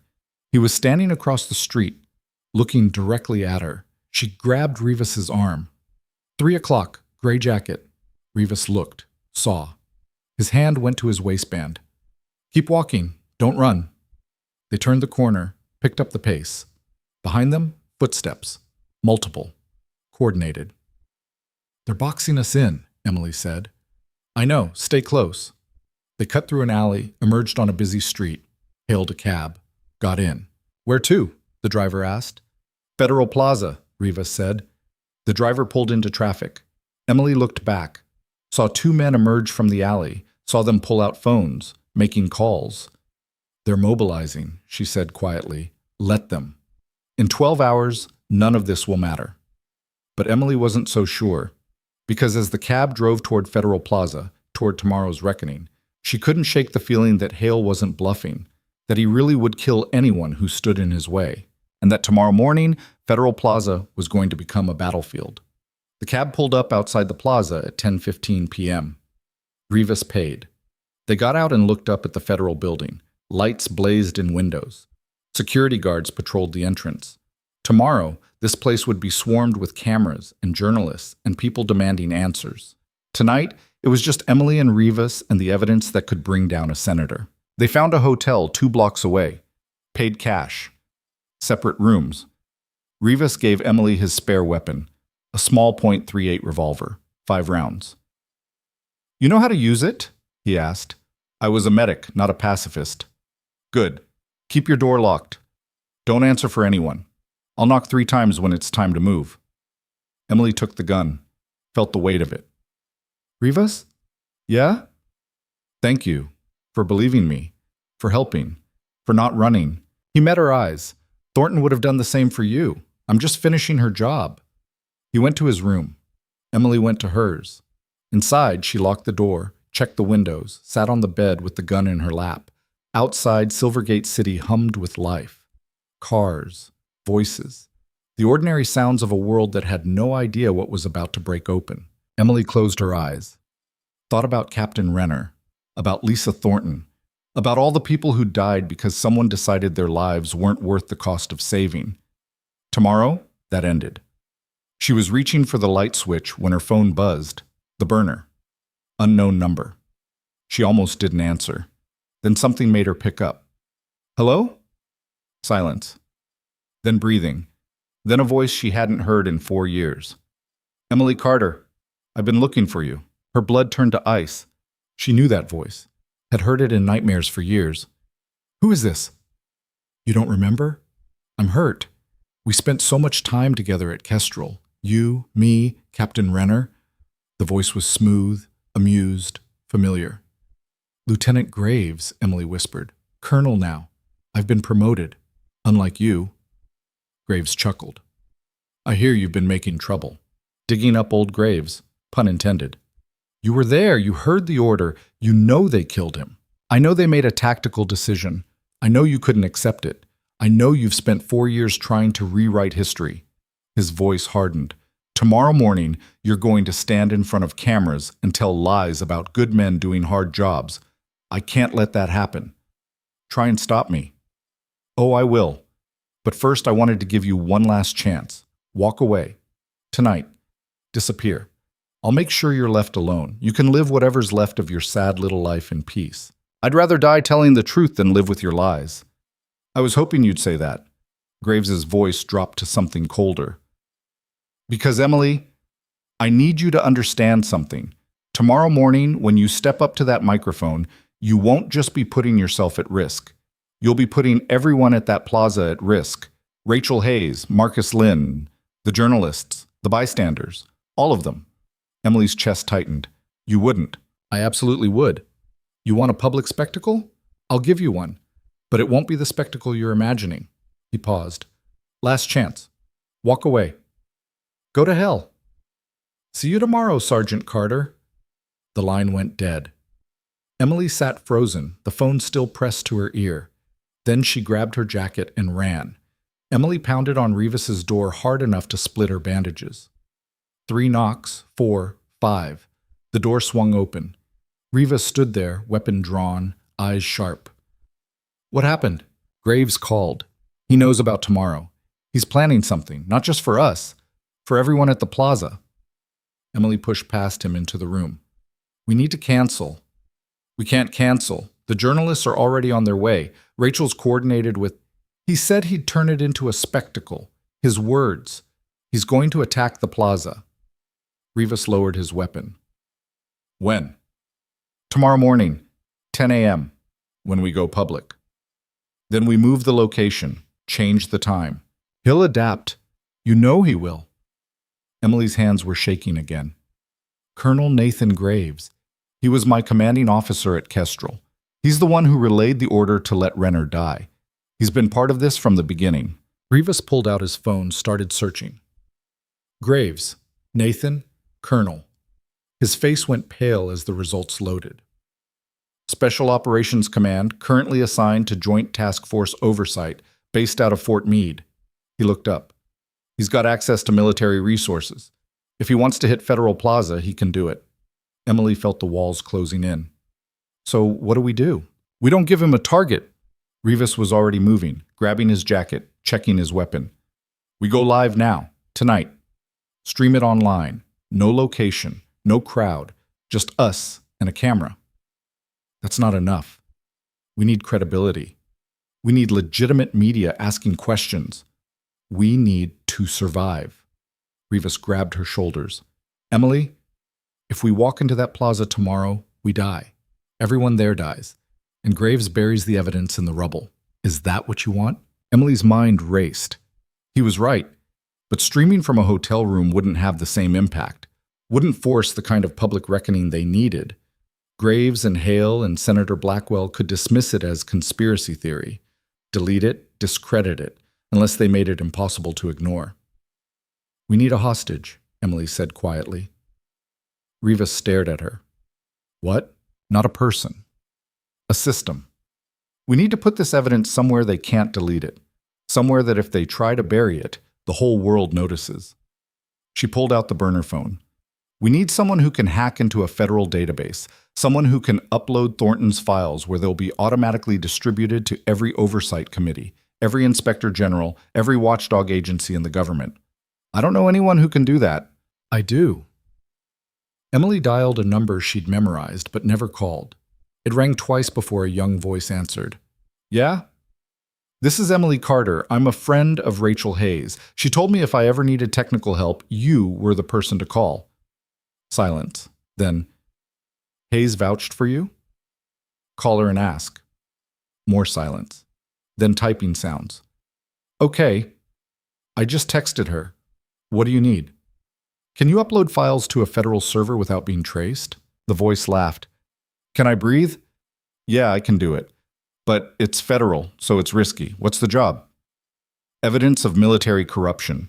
Needs to hit the congressional record, the Pentagon Inspector General, and every major news database simultaneously.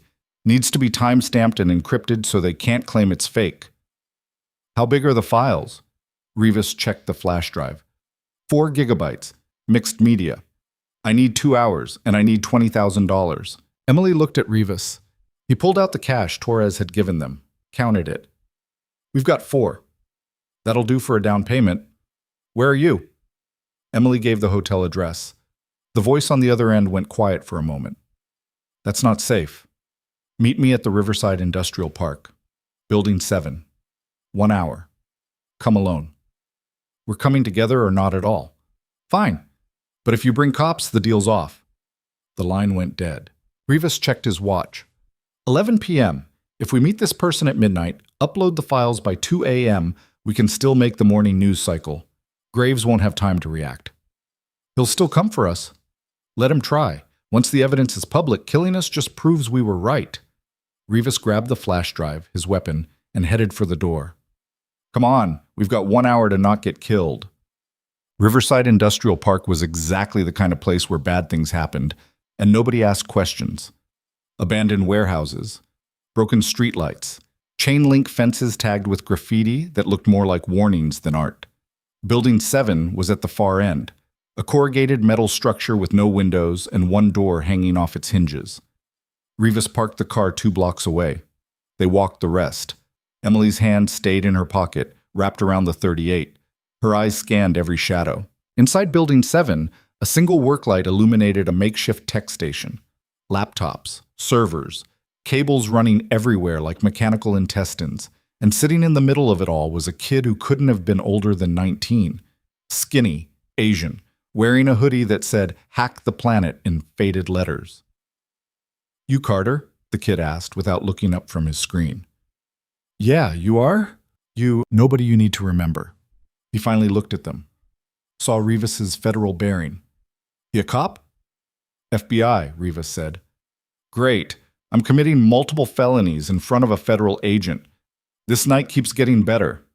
The kid held out his hand. Flash drive. Rivas hesitated. How do we know you won't just steal the data? You don't. But Hayes trusts me, and you trust Hayes, so here we are. He wiggled his fingers. Clock's ticking. Rivas handed over the drive.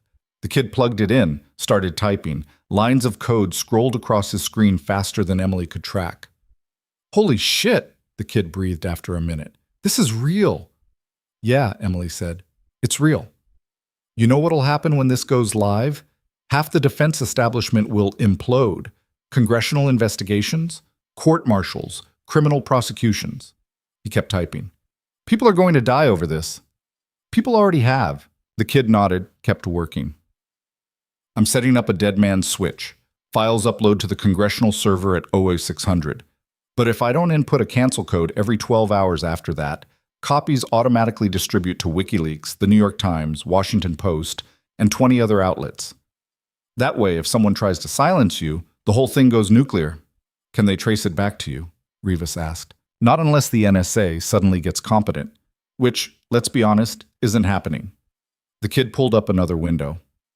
I'm also creating mirror sites, Tor networks, distributed hosting. By the time this is done, they'd have to shut down half the internet to kill it. Emily watched the code cascade across the screen. How long? 90 minutes, maybe less. Sit tight. Don't touch anything. And for the love of everything, don't let anyone follow you here. Rivas moved to the door, keeping watch. Emily sat on an overturned crate, trying to process everything that had led to this moment. A grocery store, an arrest, a conspiracy that reached into the Pentagon and Congress. And now a teenager in an abandoned warehouse was the only thing standing between truth and oblivion. Her phone buzzed. Rachel.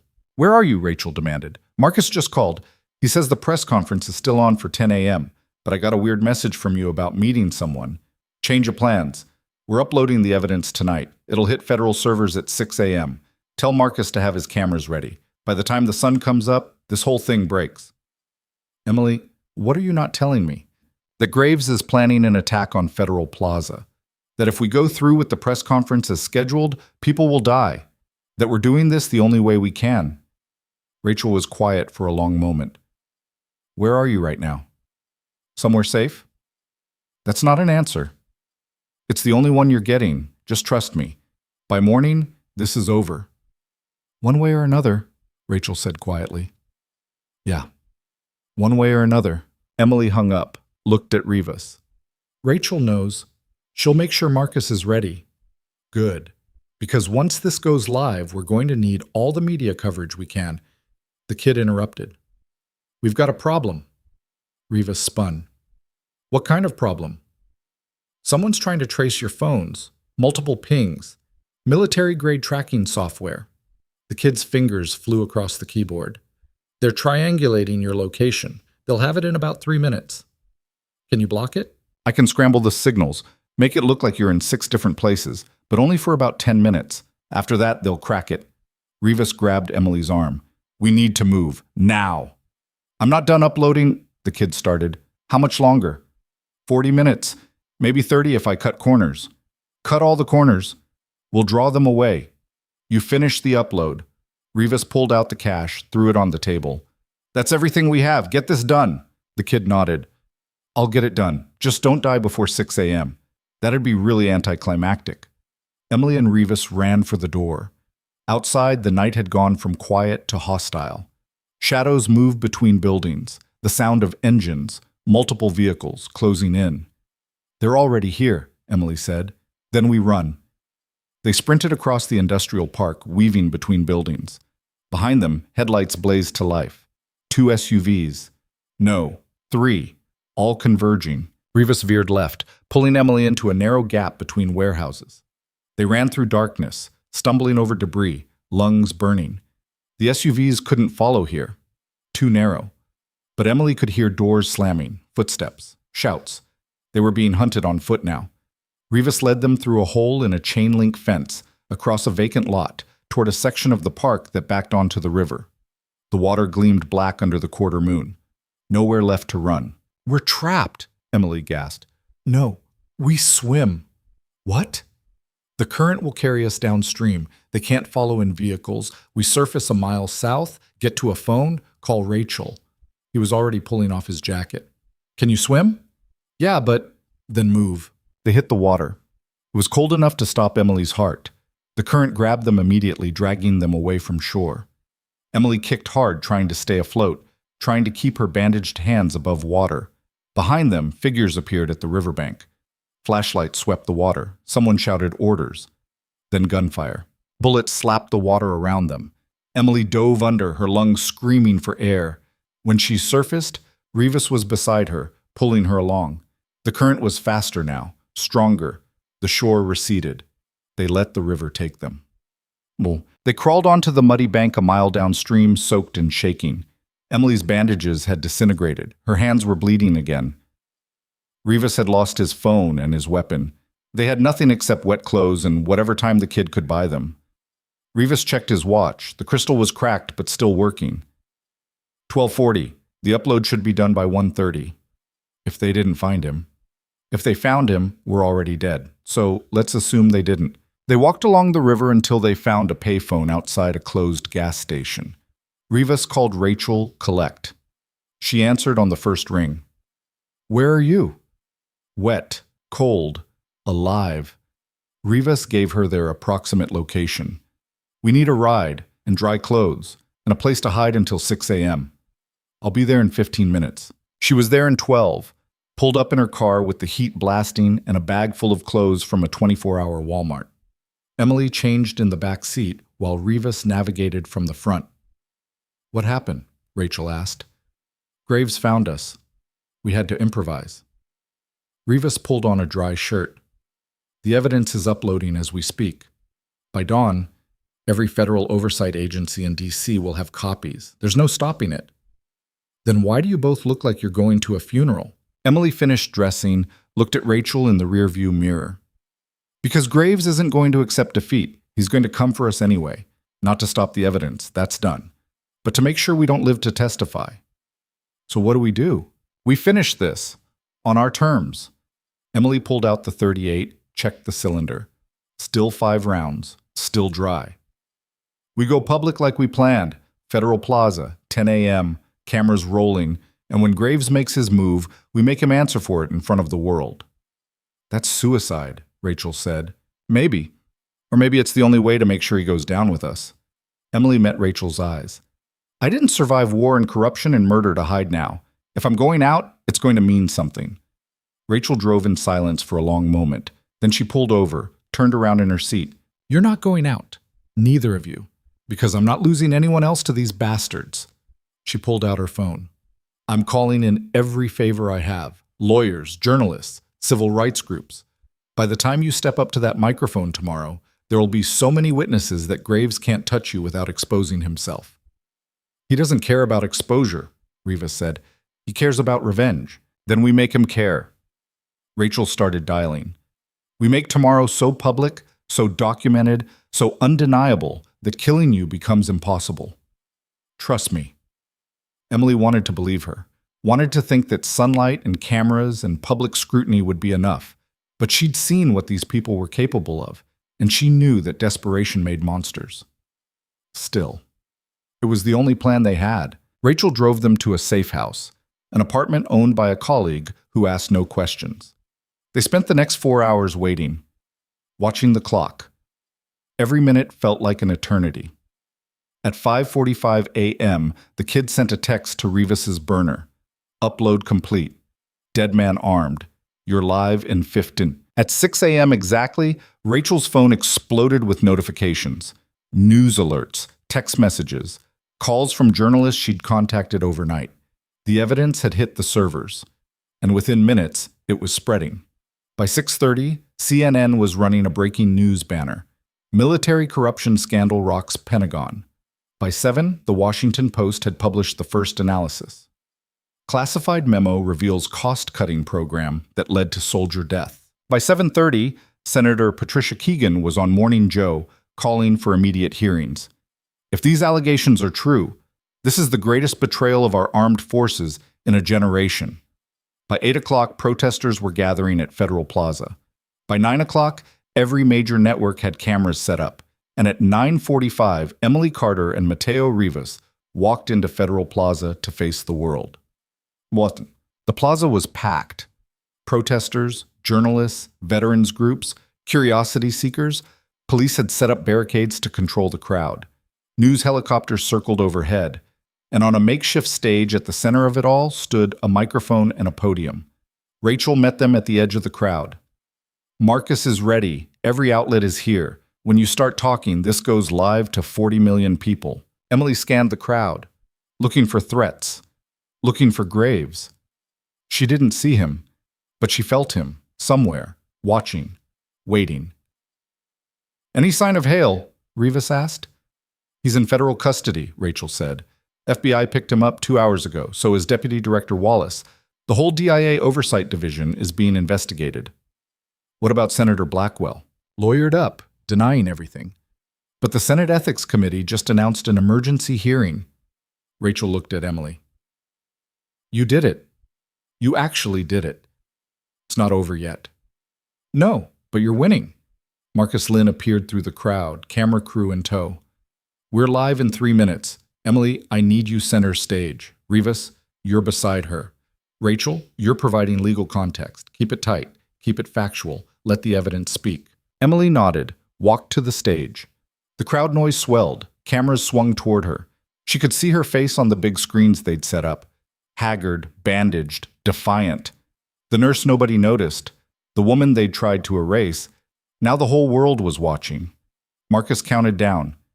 In 3, 2, 1. Emily stepped to the microphone. My name is Emily Carter. 4 years ago, I was an Army combat medic stationed at Forward Operating Base Kestrel. I witnessed a military program designed to reduce battlefield medical costs by allowing soldiers to die when their treatment exceeded budget thresholds. I reported it. I was silenced. My records were sealed. My career was destroyed. And for 4 years, I lived in fear that telling the truth would get me killed. She paused. Let that sink in. This morning, evidence of that program became public. It shows a conspiracy involving the Pentagon, Congress, and private military contractors. It shows that soldiers died not for their country, but for a budget.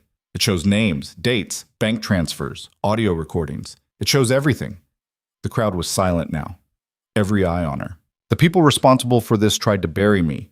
They tried to arrest me on false charges. They tried to discredit me. They tried to kill me. But I'm still here, and I'm not staying silent anymore. She looked directly into the camera. Colonel Nathan Graves, Senator Thomas Blackwell, everyone who participated in this program and its cover-up. I'm putting you on notice. Your secrets are out.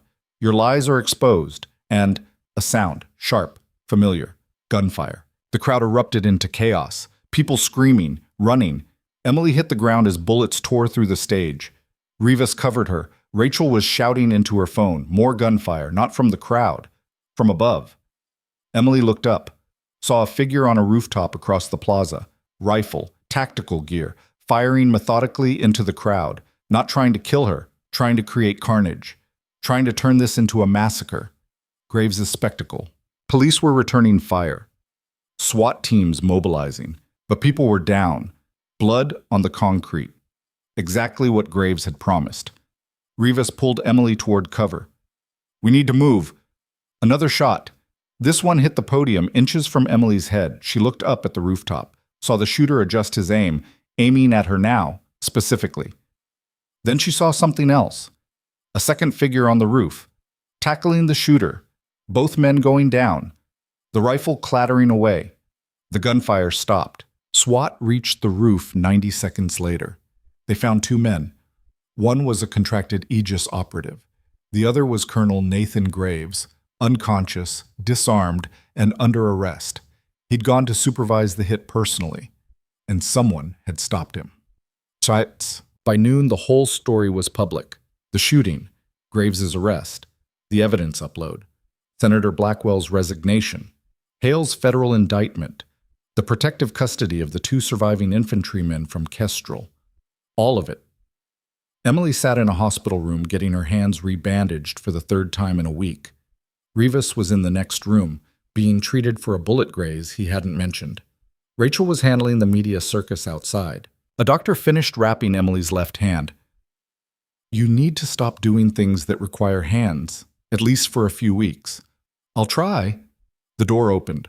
A woman in a dark suit walked in, FBI credentials, late 40s, sharp eyes. Sergeant Carter, I'm Assistant Director Morrison, not related to the other one. I'm here to apologize on behalf of the Bureau. Emily looked at her. For what specifically? The corruption? The cover-up? Or the fact that it took a civilian getting shot at to make you investigate? Morrison didn't flinch. All of it. We failed you. We failed Agent Thornton. We failed every veteran who died because we didn't do our jobs. She set a folder on the table. This is your official service record. Unsealed. Restored. With full honors and benefits retroactive to your discharge date. Emily opened the folder, saw her name, her rank, her commendations, everything they'd erased. The Army will be issuing a formal apology, Morrison continued. Captain Renner's family is being notified. His death is being reclassified as a result of criminal negligence, and there's going to be a memorial for him and the others. That doesn't bring them back. No, it doesn't, but it's a start.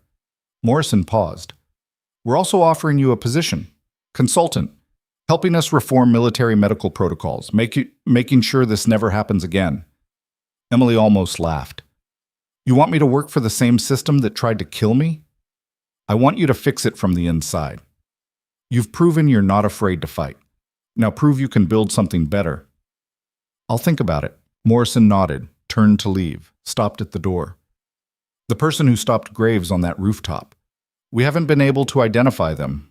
No badge, no credentials, just showed up, took down a trained operator, and vanished before SWAT arrived.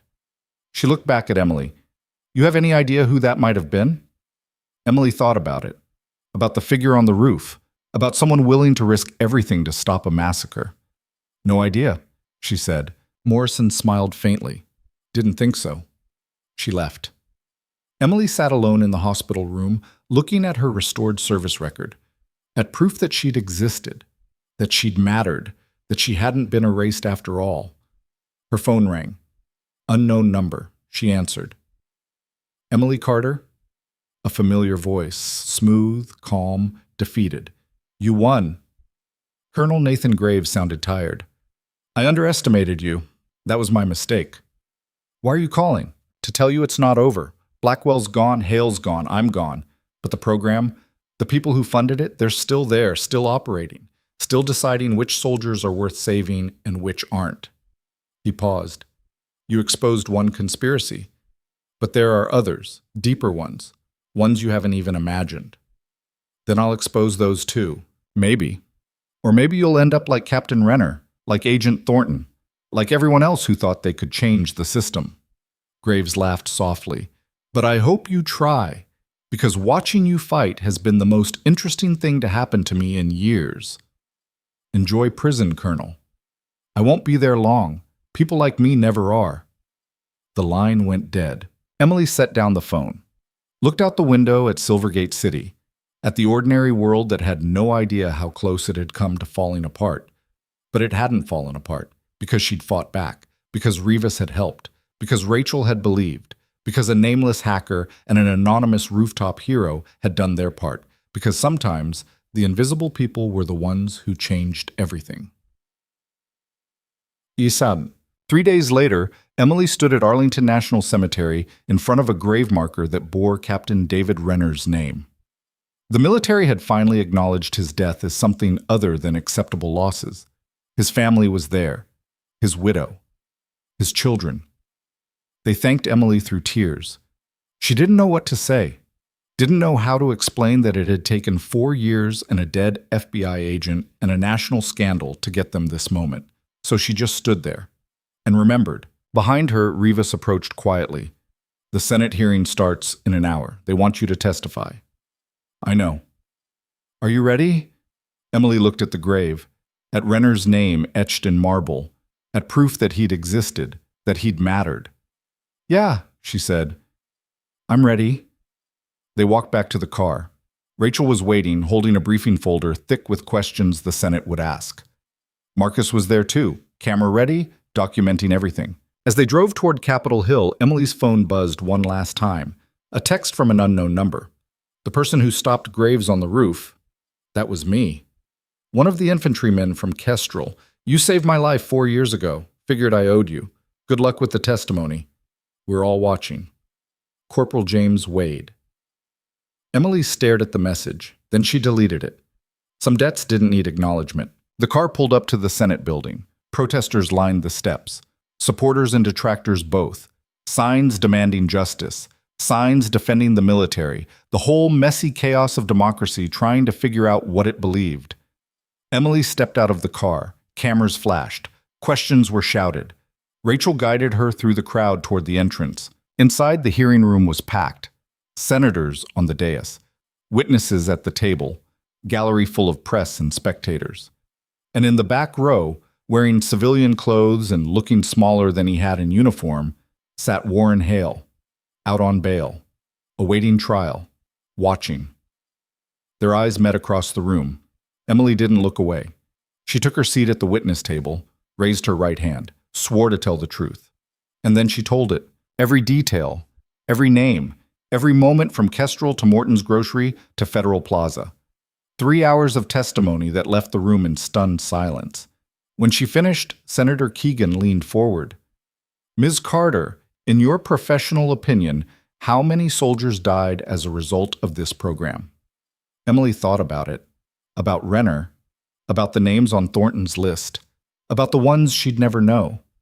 I don't know, Senator, but one was too many. The hearing adjourned. Emily walked out to a crowd of reporters.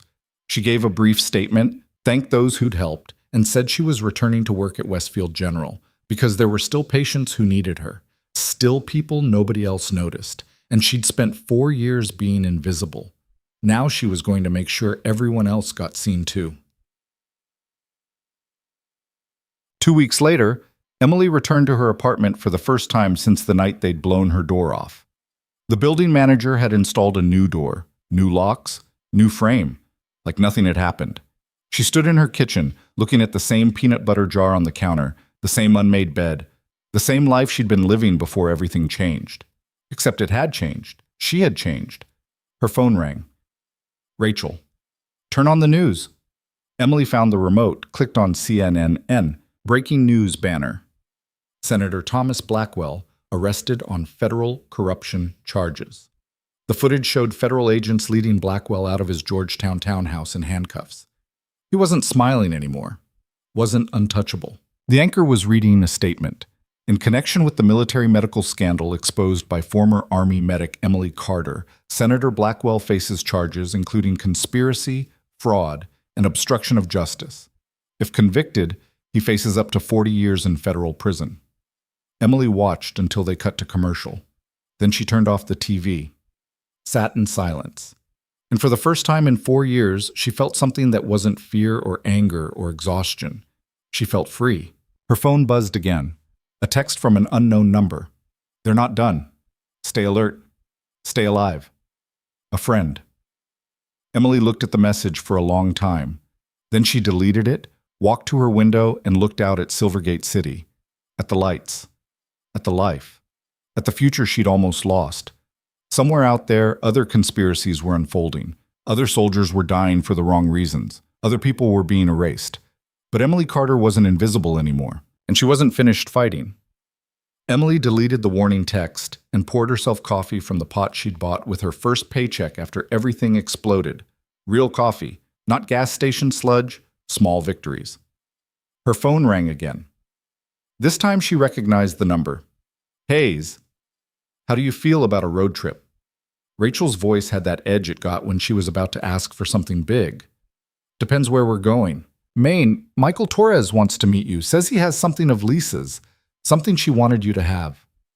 Emily looked around her apartment, at the life she'd reclaimed, at the normalcy she'd fought to rebuild. Part of her wanted to say no, to stay in Silvergate and pretend the last month hadn't happened, but that wasn't who she was anymore. When do we leave? Tomorrow morning, 6 a.m. I'm driving. They hit the road as dawn broke over Silvergate. Rachel drove a rented SUV that smelled like new plastic and air freshener. Coffee in the cup holders, podcasts queued up on her phone. The ordinary ritual of a road trip between friends who'd survived something extraordinary together. For the first 2 hours, they didn't talk about conspiracies or corruption or dead senators. They talked about Rachel's niece's dance recital, about the leak in Emily's ceiling that her landlord refused to fix, about the barista at the coffee shop who always spelled Rachel's name wrong despite her correcting him weekly. Normal things, human things. It wasn't until they crossed into New Hampshire that Rachel finally said what she'd been holding back. Morrison called me yesterday, said they're still finding bodies. Emily looked out the window. Trees blurred past. How many? 16 so far.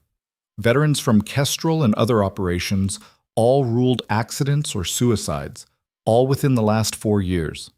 Rachel's hands tightened on the wheel. They're exhuming graves, running new autopsies. It's going to take months. Did they find who gave the orders? They're working up the chain. Graves is cooperating, sort of, giving up low-level operatives but protecting the upper command. Hale's doing the same. They're both trying to cut deals. What about Blackwell? Rachel smiled grimly. Blackwell's not cooperating. His lawyers filed every motion they could think of, tried to get the evidence suppressed, claimed it was obtained illegally. She glanced at Emily. The judge denied everything. Trial starts in 3 months. Federal prosecutors are calling it the biggest military corruption case since Watergate. Emily processed that. He's going to prison.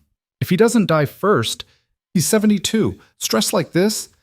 Rachel shrugged. Either way, his career is over. His legacy is destroyed. Everything he built is ash. They drove in silence for a while. Then Emily asked the question that had been bothering her since the hearing. Do you think we got them all? Or are there more? More conspiracies, more programs like the one that killed Renner? Rachel considered it. Probably. Systems this broken don't happen overnight. They're built by decades of people making small compromises until the whole structure is corrupt. She paused. But here's the thing. We proved you can fight back. We proved the truth matters. That's going to scare a lot of people who are counting on silence. Or it'll make them more careful, Maybe, but they can't erase us now. We're too visible, too documented. That's the price of winning. You become the example other people point to. Emily hadn't thought of it that way. She'd been so focused on surviving that she hadn't considered what came after survival, what it meant to be the person who'd exposed the conspiracy, the face attached to the story. She wasn't sure she wanted that weight, but she was carrying it anyway. They reached Michael Torres's house just before noon. The same blue shutters, the same overgrown garden, but this time the mailbox was empty. The newspaper was gone. Someone was taking care of the place again. Torres answered the door looking better than he had 2 weeks ago, still grief-worn, still carrying the weight, but there was something different in his eyes. Purpose, maybe. Or just the beginning of healing. "You came," he said, stepping aside to let them in. "You said Lisa had something for me," Emily replied. Torres led them to the office upstairs. The same desk, the same filing cabinets, but now there were boxes stacked against the wall, labeled, organized. "I've been going through her things," Torres explained, "trying to decide what to keep and what to let go. I found this." He pulled a manila envelope from one of the boxes. "It's addressed to you, dated 3 days before she died." Emily took the envelope. Her name was written in neat handwriting across the front. She opened it carefully. Inside was a letter. 3 pages. Handwritten. "Dear Emily Carter, we've never met, but I feel like I know you. I've spent the last 6 weeks investigating your case, reading your military file, tracking what happened to you after Kestrel, and the more I learn, the angrier I get. Not at you. At a system that punished you for doing the right thing. I'm writing this because I need you to know something. If you're reading this, I'm probably dead. And if I'm dead, it means I got too close to the truth. But it also means the evidence I collected is out there. Someone will find it. Someone will finish what I started. I need you to know that none of this was your fault. Renner's death, your discharge, the erasure. You didn't fail. The system failed you. I also need you to know that you're not alone. There are others like you, veterans who reported misconduct and got buried for it. Whistleblowers who tried to do the right thing and paid for it with their careers. We're scattered, isolated, afraid. But we're still here, Smar. My hope is that by the time you read this, the conspiracy is exposed. That Hale and Blackwell and everyone involved is facing justice. That the soldiers who died because of budget cuts are finally being honored. But even if that happens, the work isn't done. Because there will be other conspiracies, other cover-ups, other people who need someone to believe them. You survived Kestrel. You survived the erasure. You survived everything they threw at you. That makes you dangerous. Not to the people who hurt you, they're already beaten, but to everyone else who thinks they can silence the vulnerable. So here's what I'm asking. Don't stop. Don't disappear. Don't let them make you invisible again. Fight for the next person, and the one after that, and the one after that. Because that's how we win. Not by exposing one conspiracy, but by building a system where conspiracies can't survive. I wish I could meet you. I wish I could shake your hand and tell you that you inspired me. That reading your case file made me want to be better at my job. That you reminded me why I became an agent in the first place. But since I can't, I'll leave you with this. You matter. Your voice matters. Your story matters. Don't ever let anyone tell you otherwise. With respect and admiration, Special Agent Lisa Thornton. Emily read the letter twice, then a third time. Her hands were shaking by the end. Rachel read over her shoulder. When she finished, she put a hand on Emily's arm and didn't say anything. Didn't need to. Torres cleared his throat. She talked about you all the time those last few weeks. Said you were the key to breaking the whole thing open. I think she saw herself in you. Someone who'd been knocked down but refused to stay down. Emily folded the letter carefully, put it back in the envelope. Thank you for this. There's more. Torres pulled out another box. Her personal effects from the FBI. They released them to me last week. I thought you might want to see them. Inside the box were case files, photos, notes in Lisa's handwriting, and at the bottom, a badge. FBI. Special Agent Lisa Thornton. Torres picked it up. She would have wanted someone to carry on her work, someone who understood what she was fighting for. He held it out to Emily. Morrison offered you a consulting position. Have you decided? Emily looked at the badge, at the symbol of authority Lisa had carried, at the weight of responsibility it represented. I don't know if I'm qualified. You're the most qualified person I can think of, Torres said. You lived it, you survived it, you exposed it. That's more than most federal agents ever do. Emily took the badge, turned it over in her hands. I'm not FBI. No, but you could be.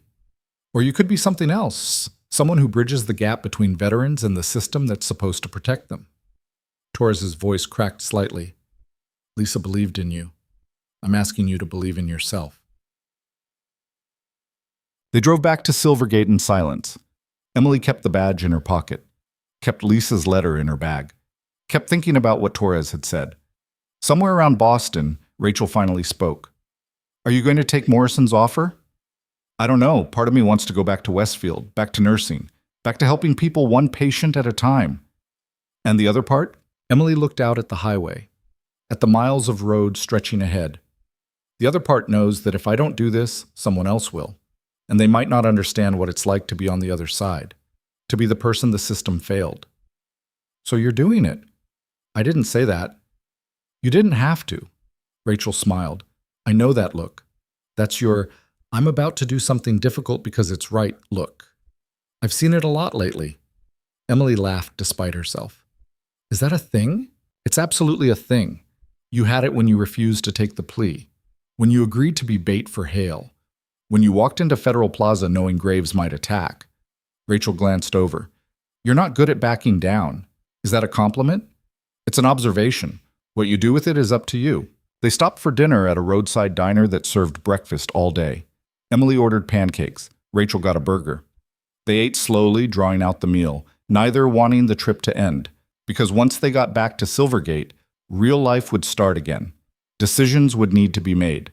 The future would need to be faced. For now, they could just be two people eating bad food and pretending the world wasn't waiting.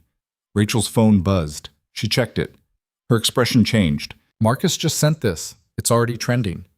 She turned the phone so Emily could see. It was a video, federal courthouse, cameras everywhere, and being led out in handcuffs, looking older and smaller than Emily remembered, was Warren Hale. The headline read, Former DI a colonel pleads guilty to conspiracy charges, agrees to testify against Senator Blackwell. Emily watched the footage, saw Hale surrounded by federal marshals, saw reporters shouting questions he didn't answer, saw a man who'd once held power reduced to a defendant. He broke, Rachel said quietly. Gave up Blackwell. Gave up the entire chain of command in exchange for a reduced sentence. How reduced? 15 years instead of 40. He'll be eligible for parole in 10. Emily set down her fork. That's not enough. No, it's not. But it guarantees Blackwell goes down, and it opens the door for prosecuting everyone else involved. Rachel put her phone away. Sometimes justice isn't about revenge. It's about making sure the truth comes out. Emily knew she was right, but part of her still wanted Hale to pay for every year she'd lost, every night she'd spent afraid, every moment she'd felt invisible. But that wasn't how the system worked, and if she was going to be part of fixing it, she needed to accept that. When's Blackwell's trial? She asked. 3 months. You'll be called to testify again. So will Rivas. So will the families of the soldiers who died. Rachel paused. It's going to be brutal. They're going to try to tear you apart on the stand, make you look unreliable, emotional, compromised. Let them try. Rachel smiled. There's that look again. Bought. They got back to Silvergate after midnight. Rachel dropped Emily at her apartment, hugged her hard.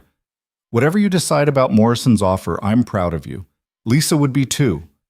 Emily held on to the hug longer than necessary. Thank you for everything, for believing me when no one else did. Someone had to. Rachel pulled back. Get some sleep. We've got Blackwell's preliminary hearing next week. You need to be sharp. Emily climbed the stairs to her apartment, unlocked the new door, stepped inside. Everything was exactly as she'd left it. Safe. Quiet. Hers. She made tea, sat on her couch, pulled out Lisa's letter and read it one more time. Don't stop. Don't disappear. Don't let them make you invisible again. Emily thought about Captain Renner, about the moment he died because someone decided he wasn't worth saving, about Lisa Thornton, who died trying to expose that decision, about the 16 bodies they were still finding, about all the people who'd been erased. She thought about Morton's grocery, about Derek and Morrison, and the setup that had started everything, about how close she'd come to being just another tragic statistic. And she thought about Federal Plaza, about 40 million people watching her tell the truth, about a system that had tried to bury her and failed. She pulled out her phone, dialed Morrison's number. It rang 4 times before going to voicemail. "This is Emily Carter. I've thought about your offer. I'm in. But I have conditions. I want full autonomy. I want access to sealed military records. And I want a team, people who understand what it's like to be failed by the system they're trying to fix. Veterans, whistleblowers, people who've been where I've been." She paused. "If you can give me that, we can build something that actually works. Something Lisa would be proud of. Call me back." She hung up, set the phone down, felt the weight of the decision settle over her. No going back now.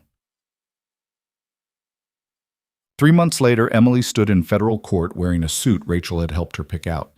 Navy blue. Professional. The kind of thing that said she was taking this seriously. The courtroom was packed. Every seat filled.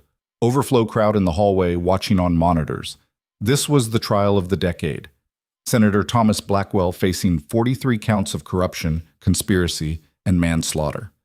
Emily was the prosecution's star witness. She'd already testified for 6 hours the day before. Walked through everything: Kestrel, Renner's death, the cover-up, her discharge, the erasure, Morrison's setup, Graves's attack, all of it. Now it was the defense's turn to cross-examine. Blackwell's lawyer was a shark in an expensive suit. Gerald Matheson, 60 years old, $300 an hour, known for destroying witnesses. He approached the stand with a smile that didn't reach his eyes. "Ms. Carter, you've painted quite a picture over the last 2 days. A vast conspiracy involving the Pentagon, Congress, private contractors. Very dramatic. It's the truth. Is it? Or is it the interpretation of a traumatized woman who spent 4 years blaming others for her own failures?" Emily kept her voice level. "I didn't fail. The system failed." "Did it? Or did you simply refuse to accept that military medicine requires difficult choices?" Matheson pulled up a document on the screen. "This is Captain Renner's medical file. It shows catastrophic internal injuries, multiple organs damaged, estimated survival chance even with immediate surgery, less than 15%. I know what his injuries were. I treated them." "Then you know he was likely going to die regardless of intervention." "No.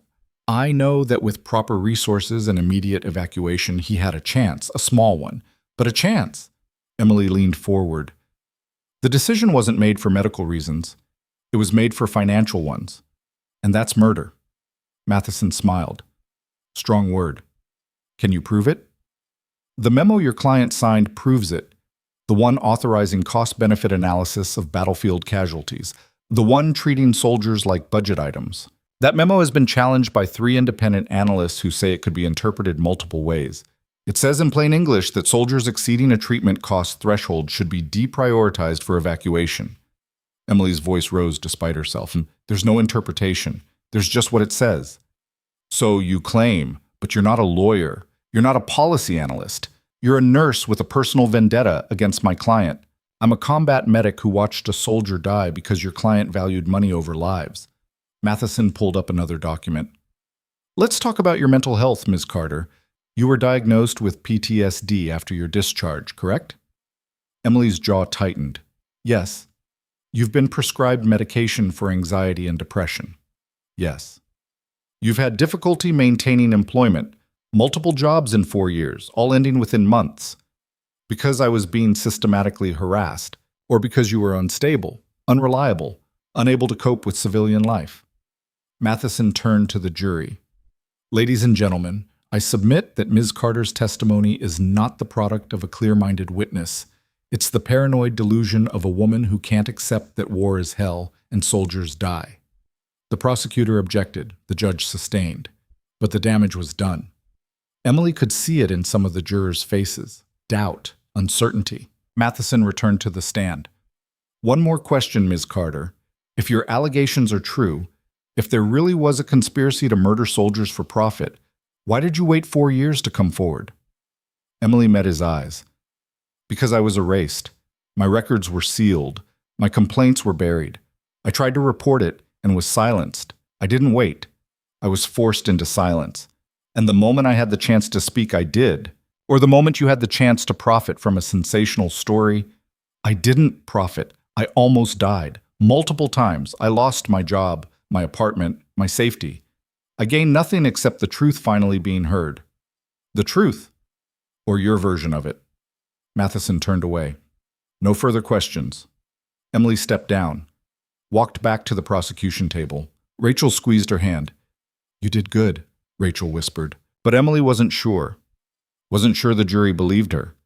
Wasn't sure testimony was enough against a senator with money and lawyers and institutional power.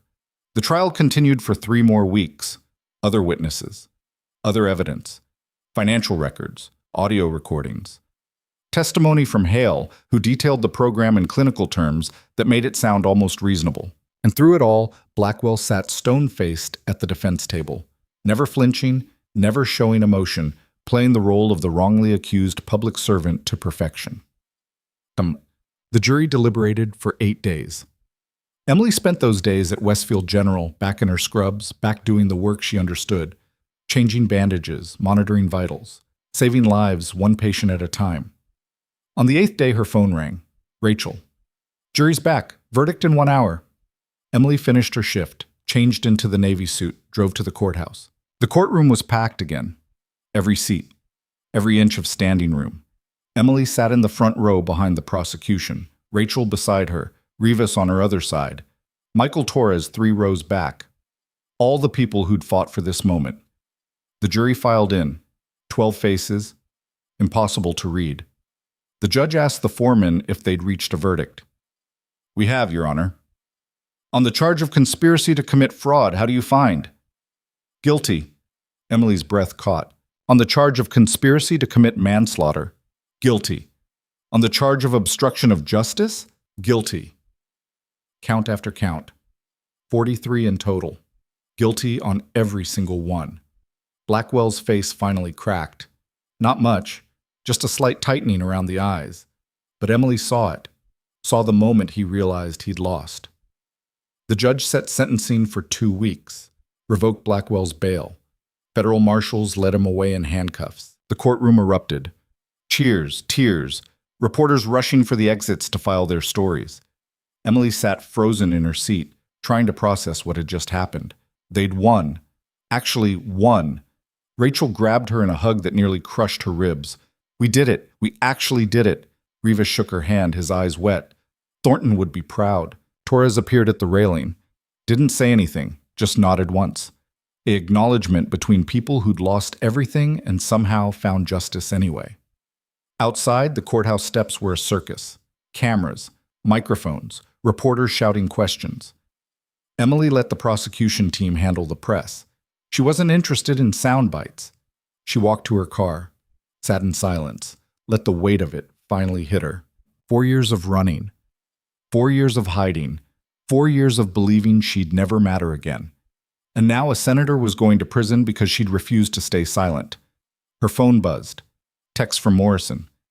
Verdict just came through. Congratulations. My offer still stands. We need you. Emily stared at the message for a long time. Then she typed a response. I'll start Monday, but we're doing this my way. But 6 months later, Emily Carter walked into a conference room at the Department of Justice building in Washington, D.C. The nameplate on the door read, Veterans Advocacy and Accountability Division. Inside were 12 people, all veterans, all whistleblowers, all people who'd been failed by the system and survived anyway. Morrison stood at the head of the table. This is your team. They've all been vetted. They all understand the mission. And they're all here because you convinced me this division needed to exist. Emily looked around the room, saw faces that carried the same scars she did, physical and otherwise. Our job, Emily began, is to make sure what happened to Captain Renner never happens again. We investigate complaints from veterans. We hold military contractors accountable. We expose corruption before it becomes conspiracy. She paused. And we do it by believing people when they come forward, by treating them like they matter, by being the thing the system should have been all along. One of the team members, a former Marine named Sarah Kovacs, raised her hand. What's our authority? Can we actually prosecute? We can investigate. We can recommend prosecution. We can make noise loud enough that people have to pay attention. Emily met Kovach's eyes. We might not win every time, but we'll make damn sure the truth gets heard. Morrison handed out briefing folders. You've got your first case. Army private reported sexual assault. Chain of command buried it. She tried to file a formal complaint. Her file mysteriously disappeared. Morrison looked at Emily. Sound familiar? Emily opened the folder, saw a young woman's photo, saw her service record, saw the erasure beginning to happen. Where is she now? Fort Benning, still active duty, still waiting for someone to believe her. Emily closed the folder. Then let's go make sure she's not waiting anymore. The work was brutal, endless. Cases piled up faster than they could resolve them. Veterans who'd been denied benefits, soldiers who'd reported abuse and faced retaliation, families who'd lost loved ones to preventable deaths and couldn't get answers. Every case was Renner all over again. Every case was Emily's story. Every case mattered. She worked 16-hour days, traveled constantly, testified before Congress quarterly, became the face of veteran advocacy whether she wanted to be or not. And slowly, things started to change. Military medical protocols were rewritten. Oversight committees were reformed. Contractors faced new regulations. Whistleblower protections were strengthened. It wasn't perfect. It wasn't fast.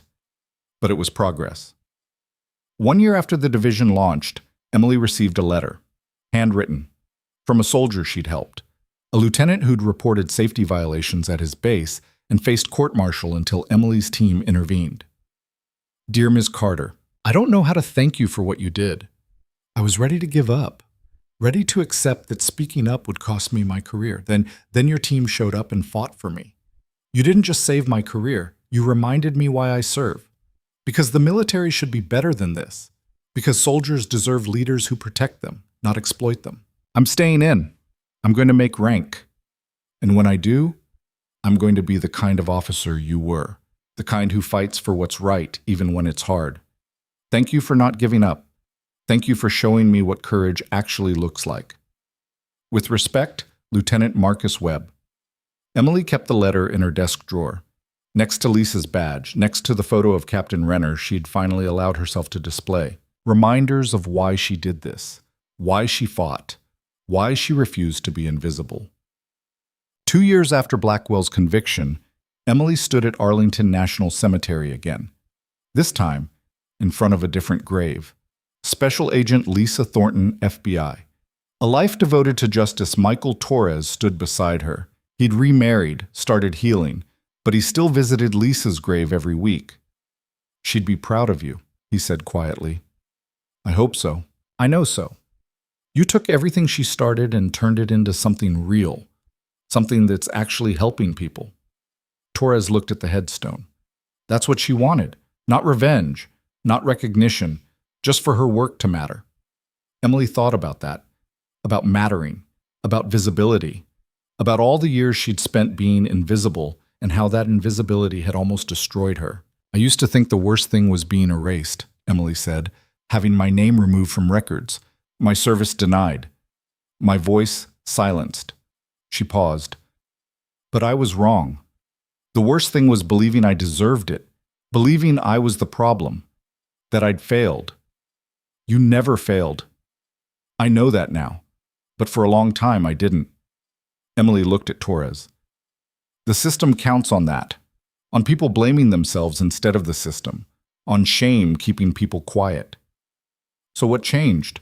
I stopped being ashamed. I stopped accepting their version of my story. Emily touched the headstone. Lisa taught me that. You don't have to accept erasure. You can fight back.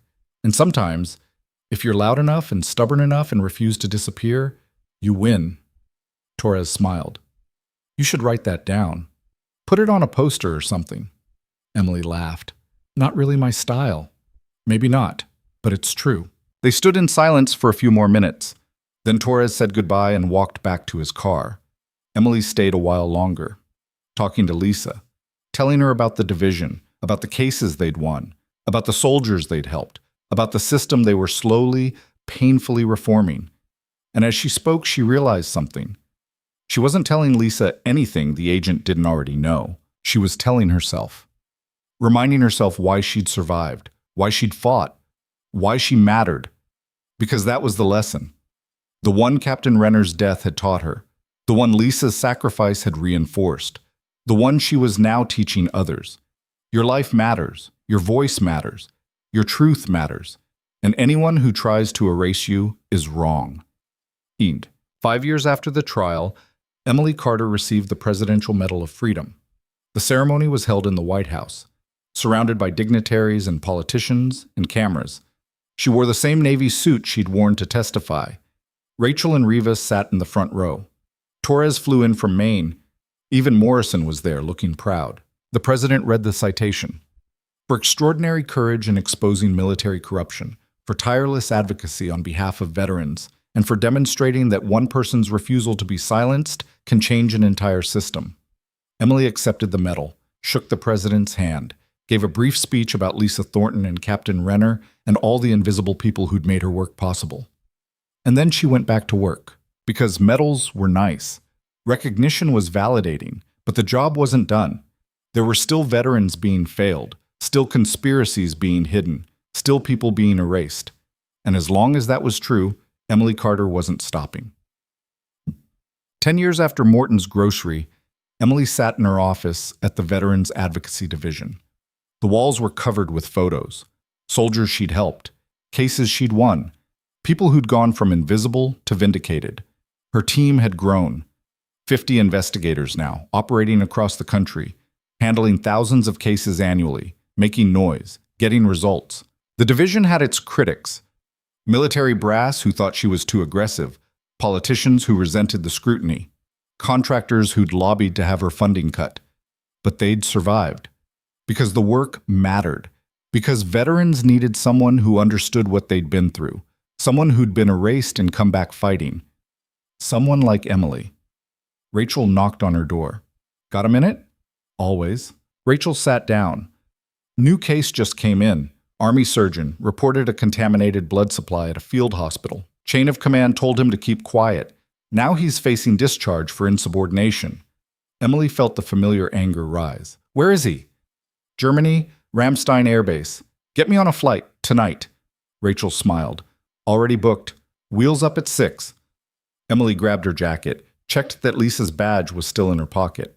It always was. You ever get tired of this? Rachel asked as they walked to the elevator.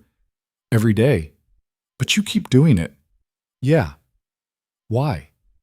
Emily thought about it. About Morton's grocery. About the pavement where they'd slammed her down. About the moment she'd whispered combat codes and realized she was more than they thought. About Captain Renner. About Lisa Thornton. About every person who died or suffered because someone decided they didn't matter. Because the world is full of people who think being powerful means making others powerless, Emily said. And someone needs to prove them wrong. They rode the elevator down in silence, walked out into the DC afternoon. The city hummed around them. Ordinary people living ordinary lives. Most of them would never know about the Veterans Advocacy Division, never know about Emily's fight, never know that someone was out there making sure the vulnerable had a voice. And that was okay. Because Emily didn't do this for recognition. She did it because she remembered what it felt like to be invisible, to be erased, to be told she didn't matter. And she'd be damned if she let that happen to anyone else. Her phone buzzed. Text from an unknown number. Thank you. You saved my career. You saved my life. I won't forget. Lieutenant Marcus Webb. Emily smiled, pocketed the phone, kept walking. Behind her, the White House gleamed in the sunlight. The seat of power, the place where decisions were made that shaped millions of lives. But real power, Emily had learned, wasn't about buildings or titles or medals. Real power was refusing to disappear. Real power was standing up when the world told you to sit down. Real power was believing, truly believing, that your voice mattered enough to use it. She'd been a forgotten nurse in a failing hospital, a woman arrested for being poor, a veteran erased by the system she'd served. And now? Now she was the person who made sure no one else got forgotten. That was enough. That was everything. Emily Carter walked into the sunlight, ready for the next fight. And somewhere, she knew Captain Renner and Lisa Thornton were watching, proud, vindicated, no longer invisible, just like her. The end.